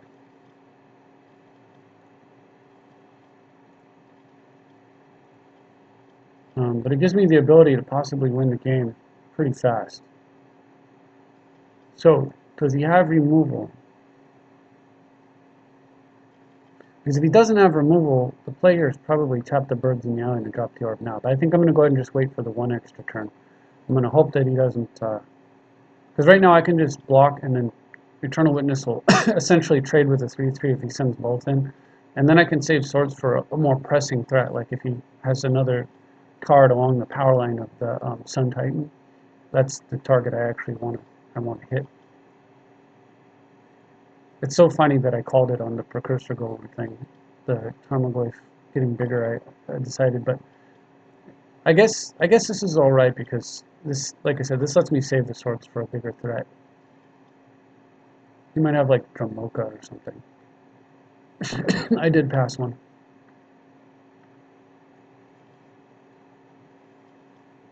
Avenger of Zendikar. There's a lot of big green threats. Whisperwood. There's a target. Hopefully he sends. No. Okay. Well, combat's over, so I think he can go right.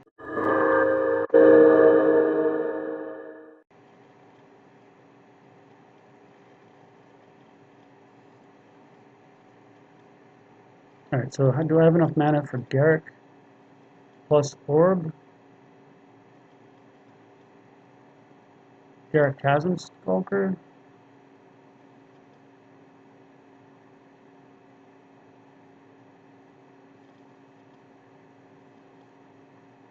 Would be insane just because Chasm Skulker is so nuts with Sylvan.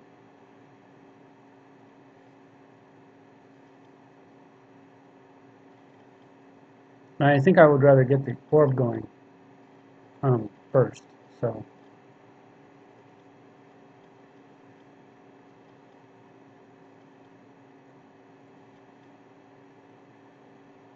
And I'm not going to tap the bird here because I really may need it. If he has a single target removal spell, I really don't want to just lose the game to that card. So I'm going to drop orb this way.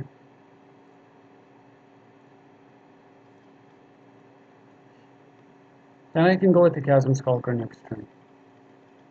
This way, if he has like something to kill like the Tarmogoyf, then at least I can chump, and then I could possibly be in the game. I'm a little worried though because it would take. It really wouldn't be a winning position if that happens.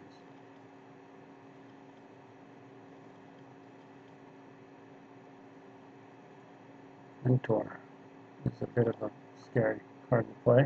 All right, so he's out of. At least he told me that he has no tricks by playing his last card. The orb did encourage him to do that. So Zenith could get. I've already gotten the Witness. Could get Kyora's Follower is a decent card. Oracle of Moldiah is a good card. So we'll kind of wait on that. I think we've got to get the Skulker out. 1, 2, 3. Yeah.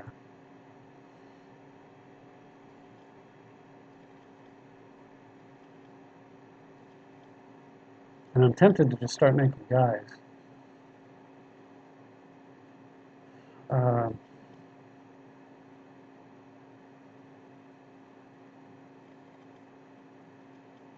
It'll put me in a position of far greater safety. I think that's the way to go here.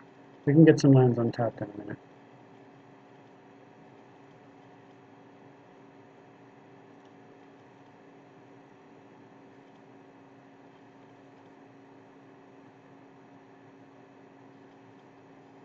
Yeah. Right now it's just a ground game, so let's build up the army. Alright, we know the next card is green, so. Alright, always yield. Build on the stack.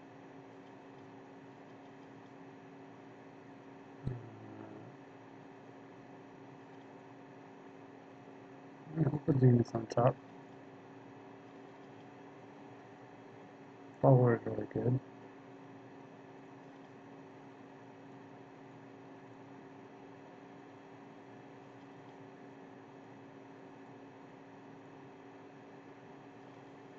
Alright, this army's getting pretty big. Can I attack? I can probably attack with... not feeling safe yet. I could probably send the Beast, but... I mean, the thing is, we can overrun with Garrick and then try to win 3, 6, 9, 12, 15, 18 points of trample damage plus 3, 4, 5. This will be a 4. 4, 5, 6, 7, 8, 9, 10. It's going to be 3 bigger. 11, 12, 13, 14, 15, 16 something. 18. 18 plus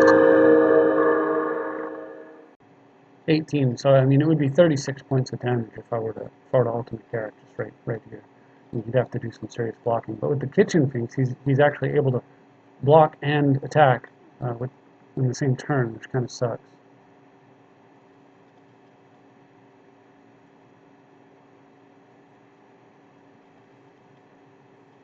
We can wait a little bit longer.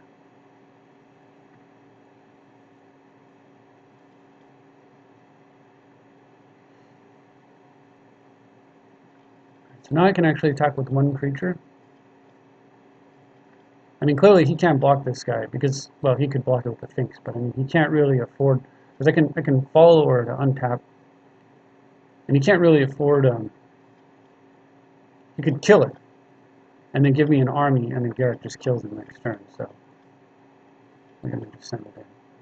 Sure. Yeah, I was figuring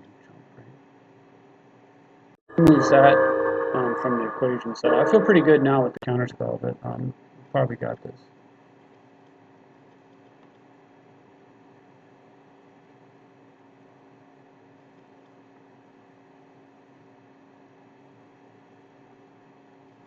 Alright, well.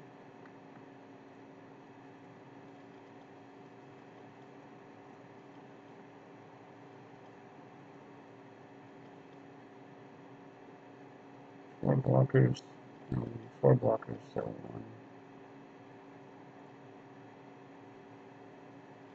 And he doesn't have any good attacks. Let me make sure he doesn't.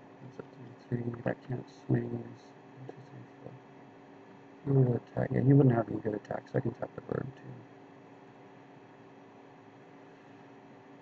5. Tarn is bigger.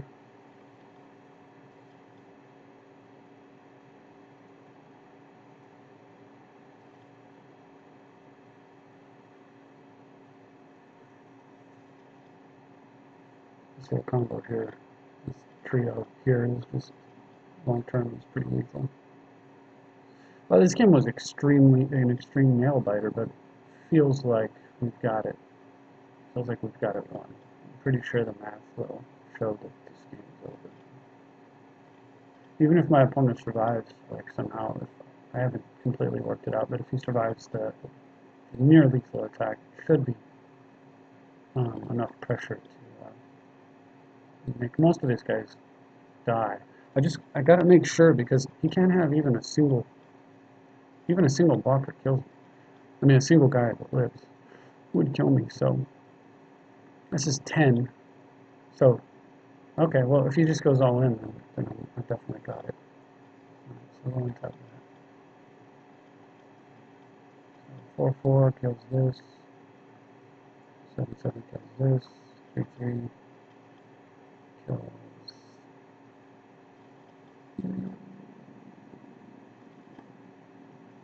I'm reading with 3/3.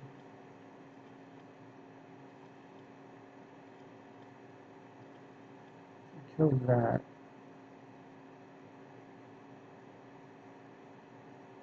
And I can kill and kill. I can trade, leaving me with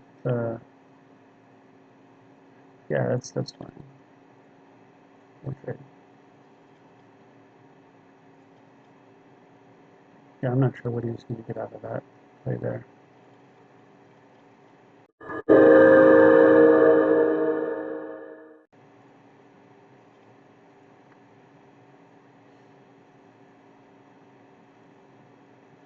Is my elf already dead?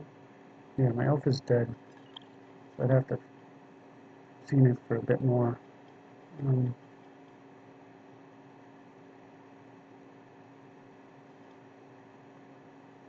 10, 3, 6, 9, 12, 13, 14, 24. I think I see 28 damage right there.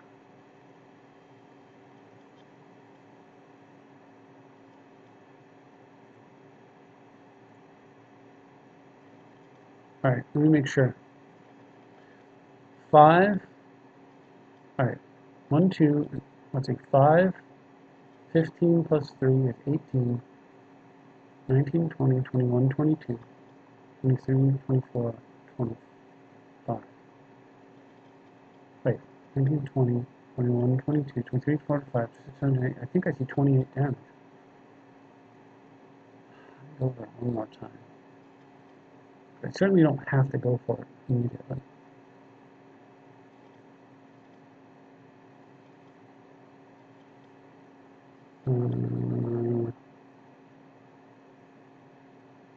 He'll block and live.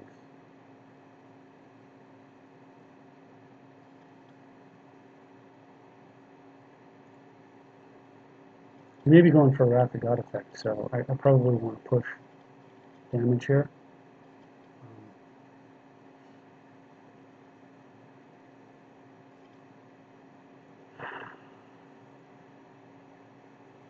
Yeah. It's 25, 28, yeah. So he's got a block.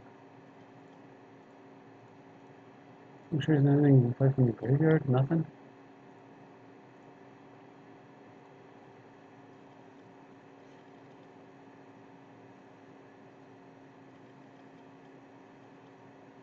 And there's absolutely no point casting Zenith here because I don't think I have another one target. I've used them both this game. So it would just be a shuffle, but also because I think his only out is Wrath of God. So if he does Wrath of God, then we have Garrick and Zenith to follow up on with the Sylvan to do good things. So I think should be it. And he's got no cards in hand, so we're just going to yield till end of turn. We're going to yield on his turn. He has to chump. Yeah, one in the rest. Now he can't use his Ancient Tomb for mana, so. And even if he has a Wrath of God effect, it would have had to be Terminus because this would make 10 guys.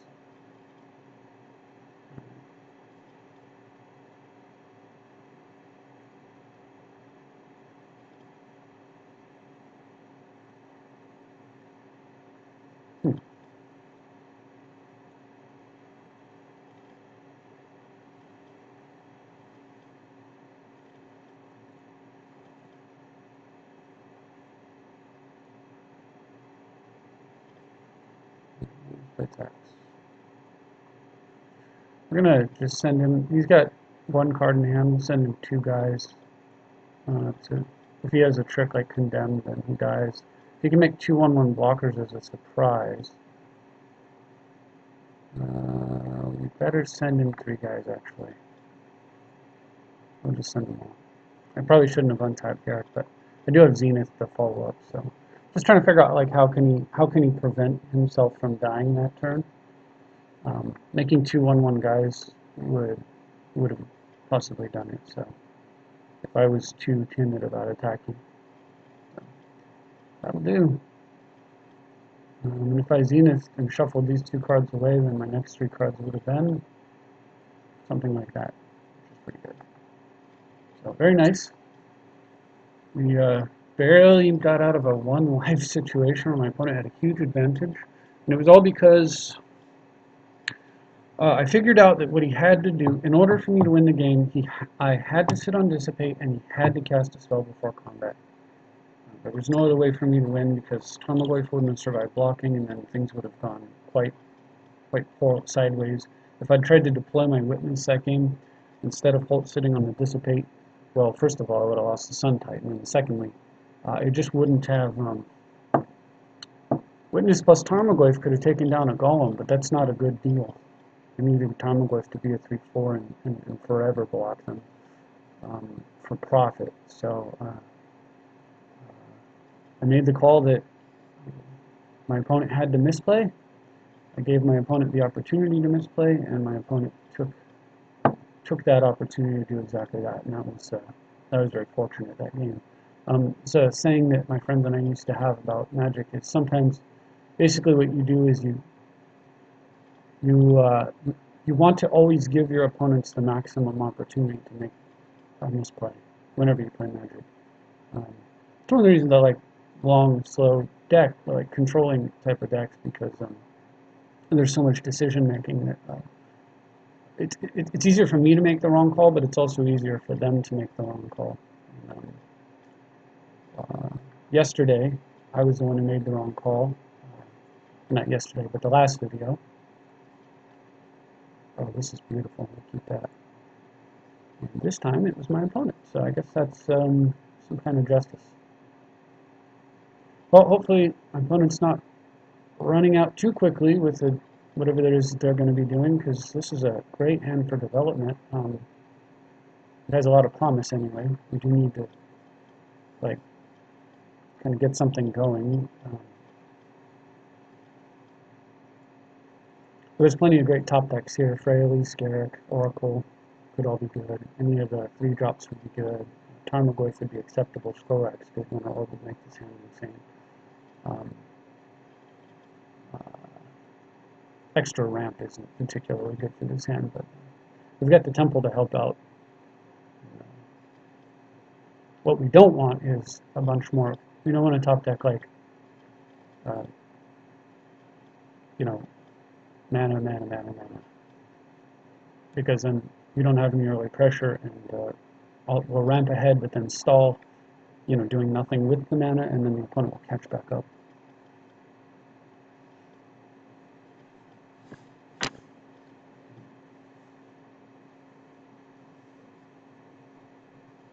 A hand like this without any kind of pressure or card advantage is like sprinting at the beginning of a race and then stopping halfway to catch your breath and letting the slower players catch up and surpass you because you've run out of gas entirely. My opponent's gonna decide if they want to mulligan or not. So I have my videos on a 30-second delay so that my opponents hopefully aren't able to watch my stream. Not that I expect a lot of people are watching the stream, but I know a few are. Hopefully none of which are my opponents, at least at this point. I don't want them to watch the stream and be able to make the best decision possible that way. I could put it on a longer delay, maybe a couple minutes, just to really lock that down. I don't think it'll hurt anything if I do that. It does make it a little awkward if people are talking in the chat channel, but I actually don't have it open right now. While we're waiting for this guy, I am going to open it up.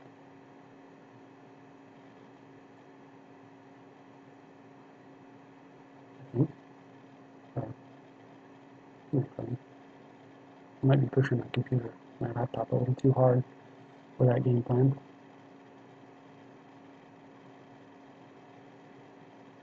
Yeah. Scratch that. Too laggy.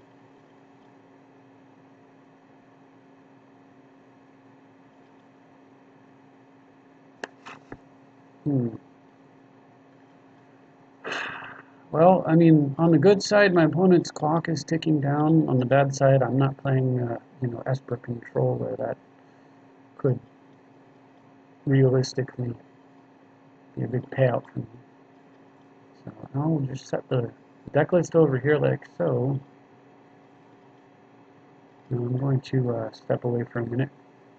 And I'll be right back while we wait for this guy to figure out what he's going to do. He's going to play Magic or what?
All right.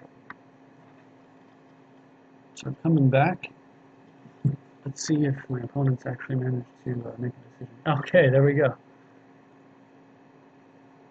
Interesting. He didn't mulligan, so I don't know what the delay was. Probably maybe doing some other, maybe playing another game online or something.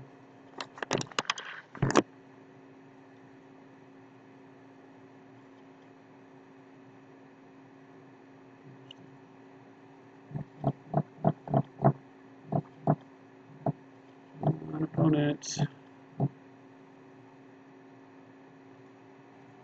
Leg is terrible. Doesn't seem to be me. Okay, so auto removal. Two. This is a little weird. Sylvan is a heck of a good card, but I don't know how fast the deck is that I'm facing. Sylvan's not like the most stellar thing if my opponent's if he's real aggro, like if he's got a big push. It is a little better. I guess I'm going to keep it anyway. It is a little better because I'm going first. If he hadn't killed that, then I could have gone in with turn 2 Viper. It would have been huge.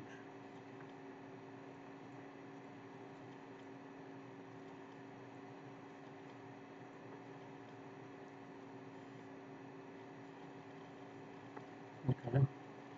That's a removal, but that makes Sylvan a little stronger. I think it's okay for me to play it, even though I have the snake here. Well, it's hard to say. The planeswalkers are 4 drops. But if I play this, if he doesn't have a play and I don't make the play, I think I play the Sylvan. Because as long as his threat is a creature, then I've got Treachery to follow up with Mystic Snake backup. It is a planeswalker, okay. Well, Sylvan will help me find the answers, I suppose.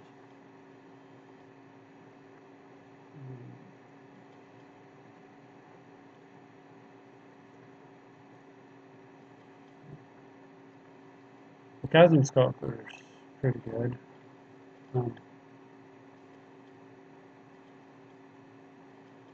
But not against the Chandra. Not unless I can get myself my, not unless I can find myself the,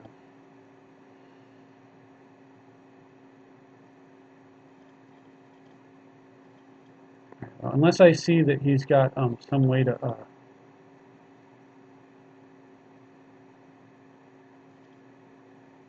Unless I see that he's got enough burn in his deck to make this like super painful. I think this is the right play here. Let's start making some elves. He's going to shoot the elves probably. But that at least gets me kind of a competing planeswalker on the board. He's not shooting me, and my life actually is a resource at the moment. Oh, he's got the Mind Twist. No? Hanger back. Perfect. Something for me to steal.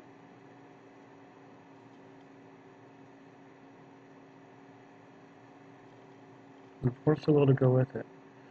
I can't pay too much life here, but I can set up I can slowly set up the tax temple garden. I could probably drop to 7.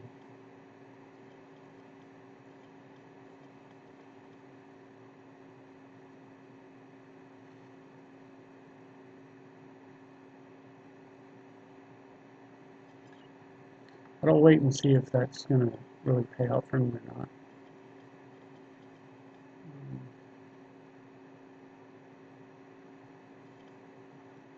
Make sure I understand this. Okay. Yeah, so let's take that.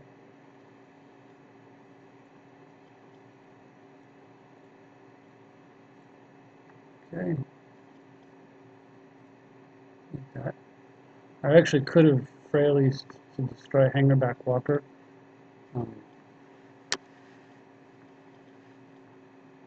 Now, I could also play Chasm Sculptor here, but I don't think that makes any sense. At least I now have a way to start attacking Chandra.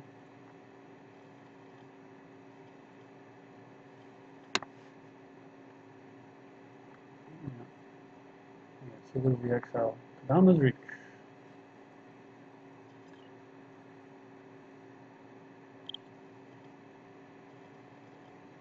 He's reaching. But because of the Planeswalker in play, I wouldn't normally want to snake this, but I need to put pressure on his Planeswalker.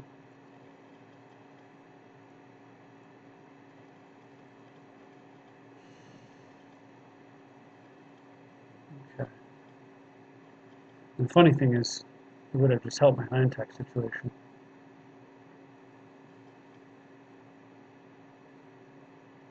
I'm going to put tax down. I'm going to go ahead and pay some life again.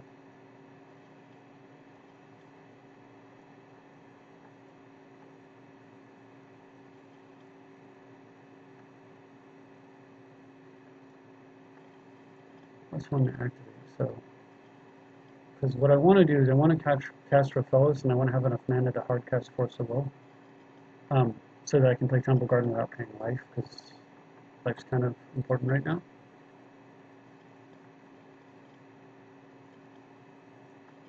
And we'll put some more little card drawing green creatures in play, and then from here we'll attack his Planeswalker.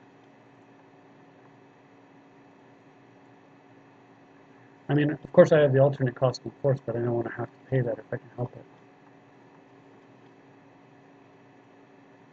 Alright, so we each have, when he plays a land, he'll have 7. The funny thing is I really didn't want, I wanted Kadama's Reach to go off because of land tax.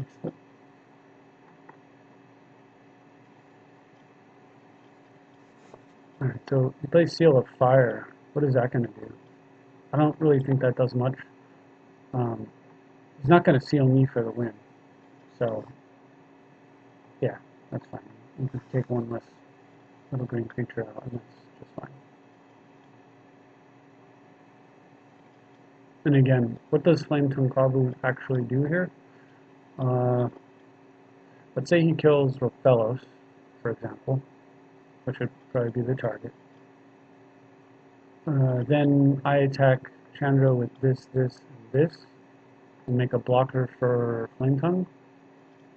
And that'll kill his Planeswalker, so I think that we're okay with that landing. It's not a backbreaking game-ending type of thing.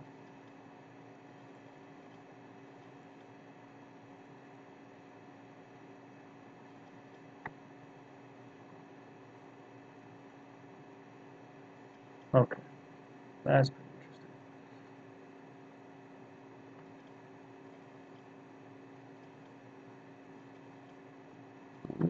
Oracle on that Oracle rack. We're going to put tax back.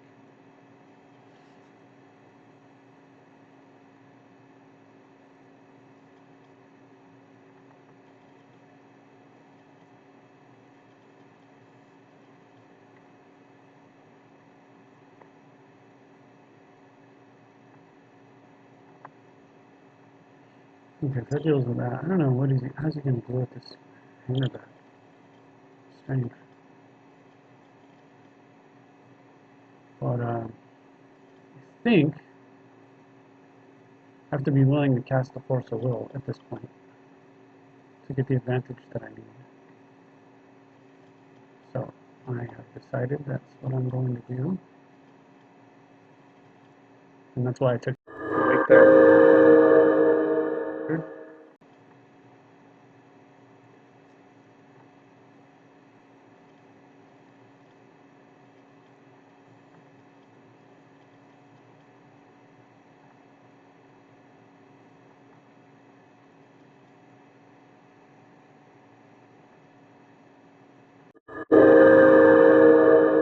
I've got Chasm Stalker shenanigans.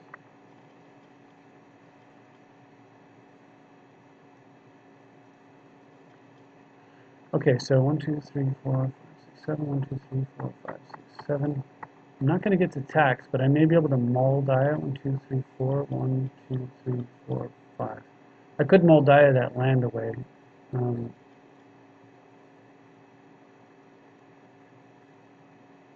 I mean, into that land. Okay.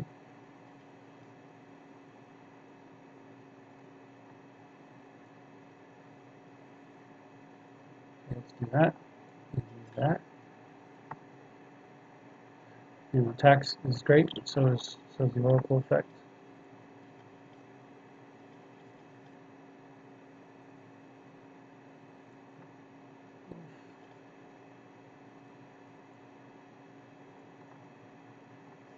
We'll just send the Chasm Stalker because we don't want to. This way, if he has some kind of board clear, the Hangback Walker, he has to get through it in order to hurt me, and I can make a. Because I don't really want to counter a board clear.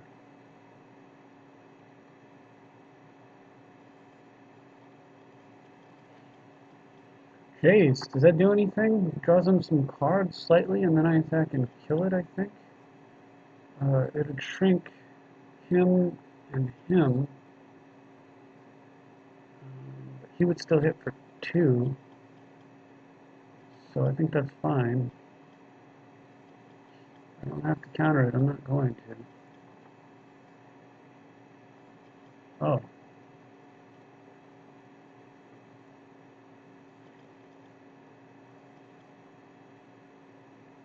Alright, well.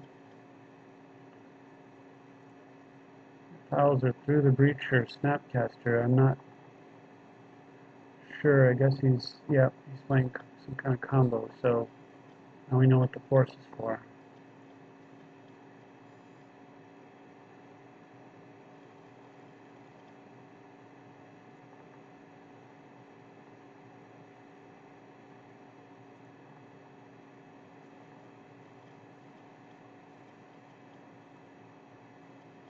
Alright, let's do the Sylvan. I like to find one horrible ring. So we can dump the tax, and the island is free.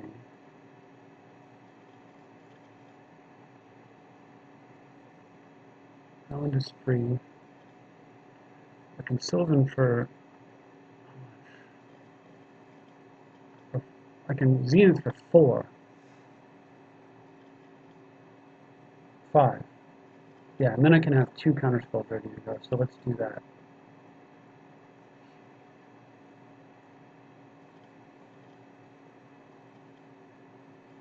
No, Zenith for 3. Excuse me. Let me make sure that's right. Yeah. I can Zenith for 3, and that gives me 2 counterspells ready.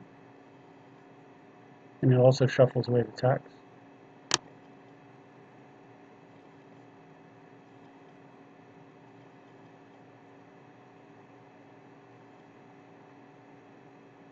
Alright, so that should help me with the through the breach problem.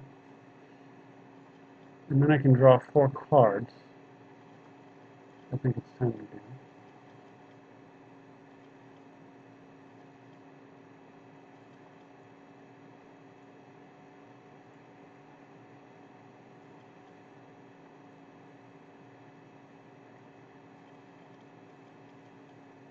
An extra land.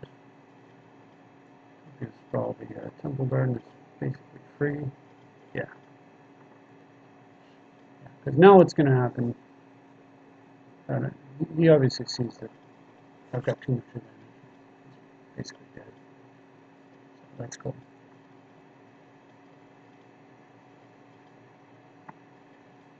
Alright, so he's playing combo. So through the breach combo, he's got a billion removal. Kira is definitely coming in.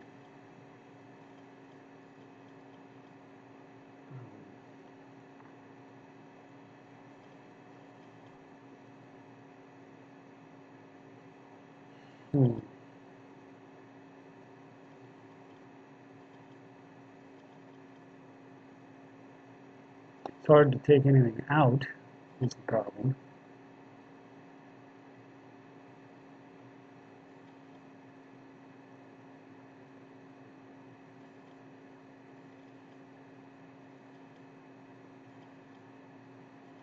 I could take tax rack out.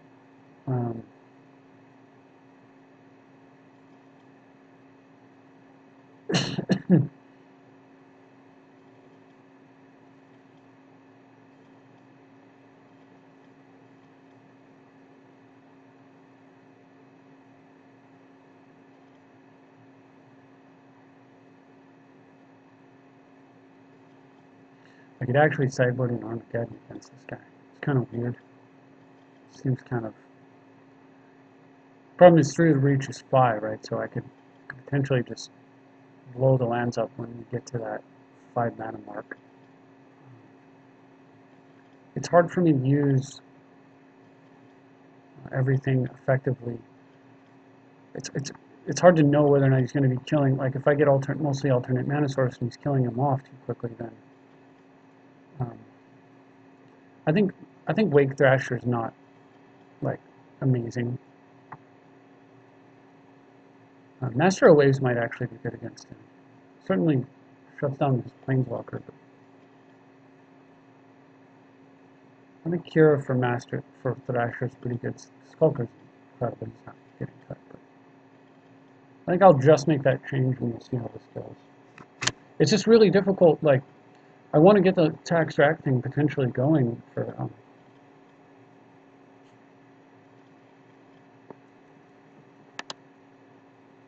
And it's a keeper. It's a little slow because of the temple coming in for tap. You could always draw a forest. God, a forest. Pretty nice.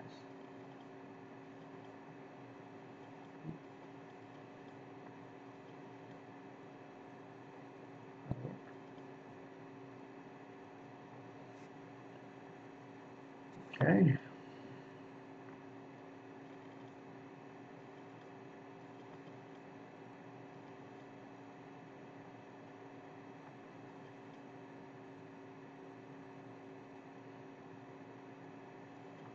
Sprawling into some white. And I kind of want the elves out, but I think the thing to do here is play the Sylvan. See if he's got himself the days that I passed earlier or some kind of solution to that. Is it charm? Okay.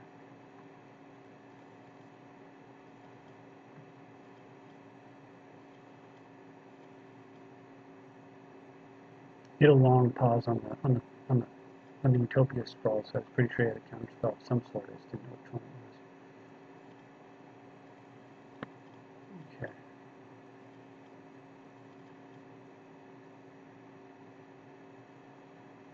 Green. Viper. Go. See what he's got going now. We have witness for Sylvan, so that's why I wasn't. That's why he's a little bit okay with. Flame Slash. Okay. Okay, click.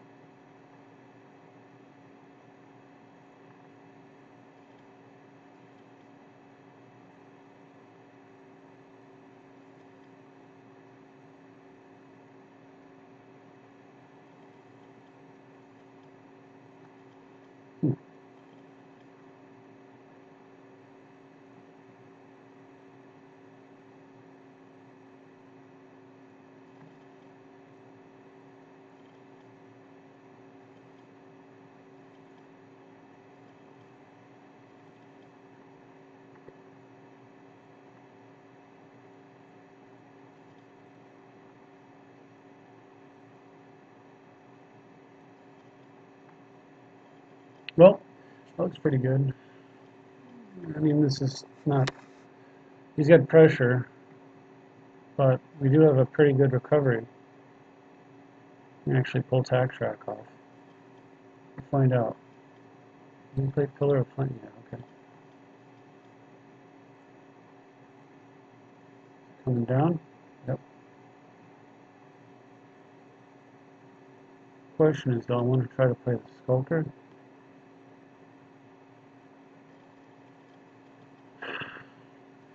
He's playing a lot of removal.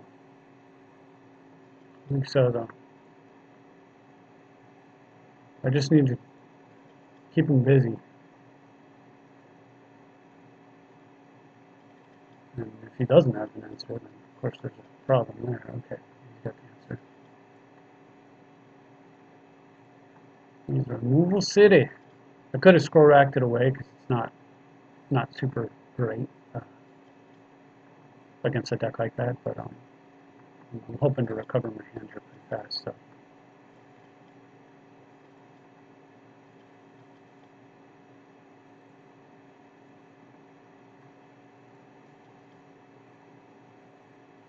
Okay, why don't we make a new hand?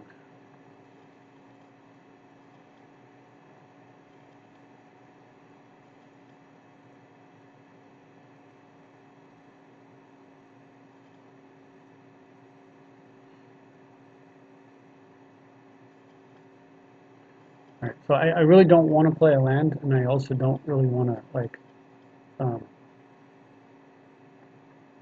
lower my defenses. I can wait a turn, and then possibly cast Treachery, untap my lands, and then play Tarmogoyf and still have a Dissipate going, or a Scroll Rack activation. So I'm just going to kind of hold the fort here. Because I know he's playing through the breach, so I don't really feel like just instant losing.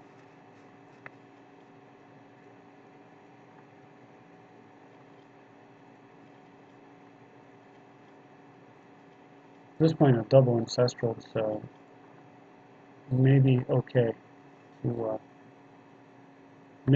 play a land here.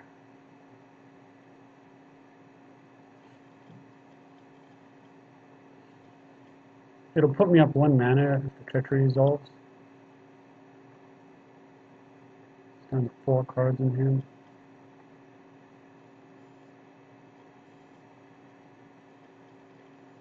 I'm going to 5/6.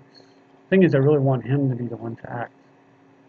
I don't really want to, like, I know he's got the Is It charm, so it's probably better for me to just play Tarmogoyf and pass the turn.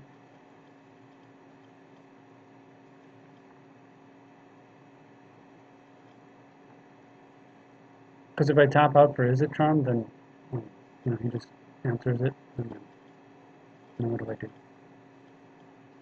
Snapcaster, yes, he would have Snapcastered the Is It charm, but what is he going to Snapcaster now? I'm not really sure. He Snapcasters sorcery, creature, or instant creature. 1, 2. I'm giving 2. That's a sorcery, sorcery, sorcery. Instant, instant. Yeah, he can't actually shrink the Tarmogoyf with that.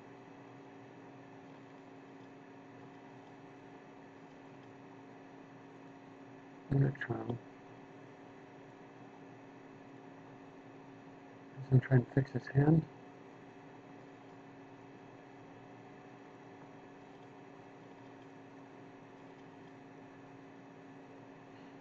Might be making Tarmogoyf bigger here. It's hard to say. He could potentially be shuffling Tarmogoyf back into my deck.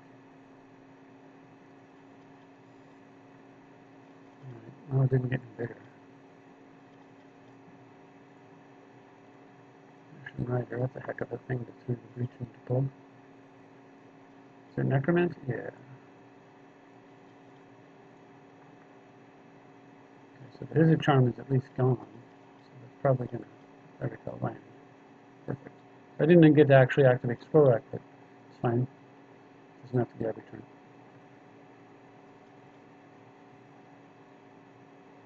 Right. And I also don't need to keep, like, I've got only the card advantage, so let's do something else. I played a land too, so actually, now that I think about it, I'm still going to be able to.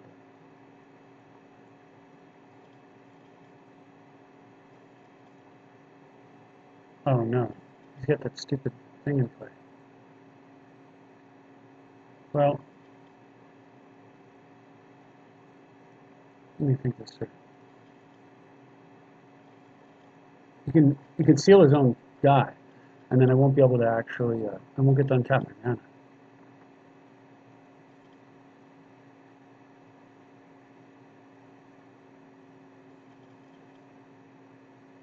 Normally I'd go Treachery into Garrick into whatever, but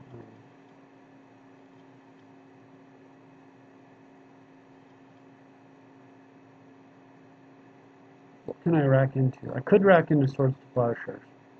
I'd really like to find a Swords to Plowshares.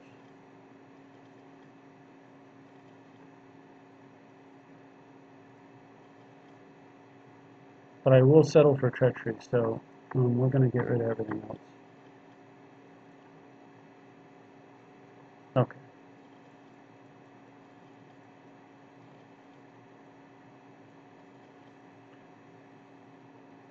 Okay, so there's the swords.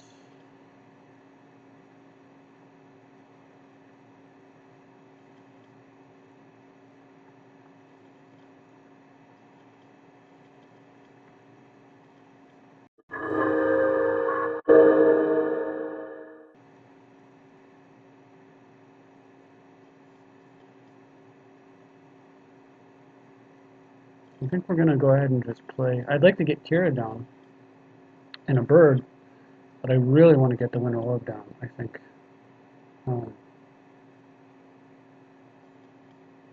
Yeah. So I think the orb's the most important thing at this point.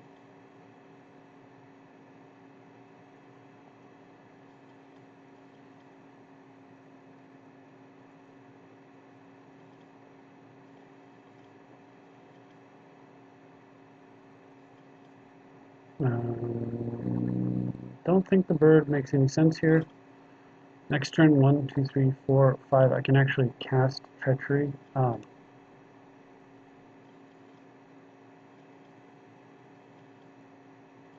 Or a snake and a bird. So.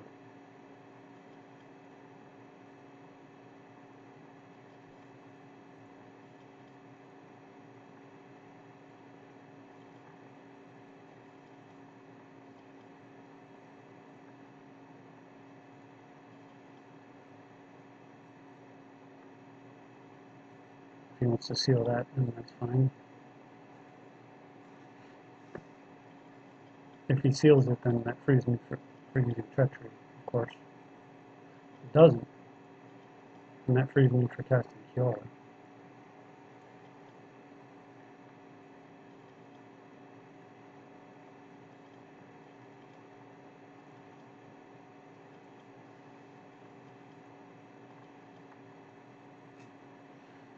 Okay.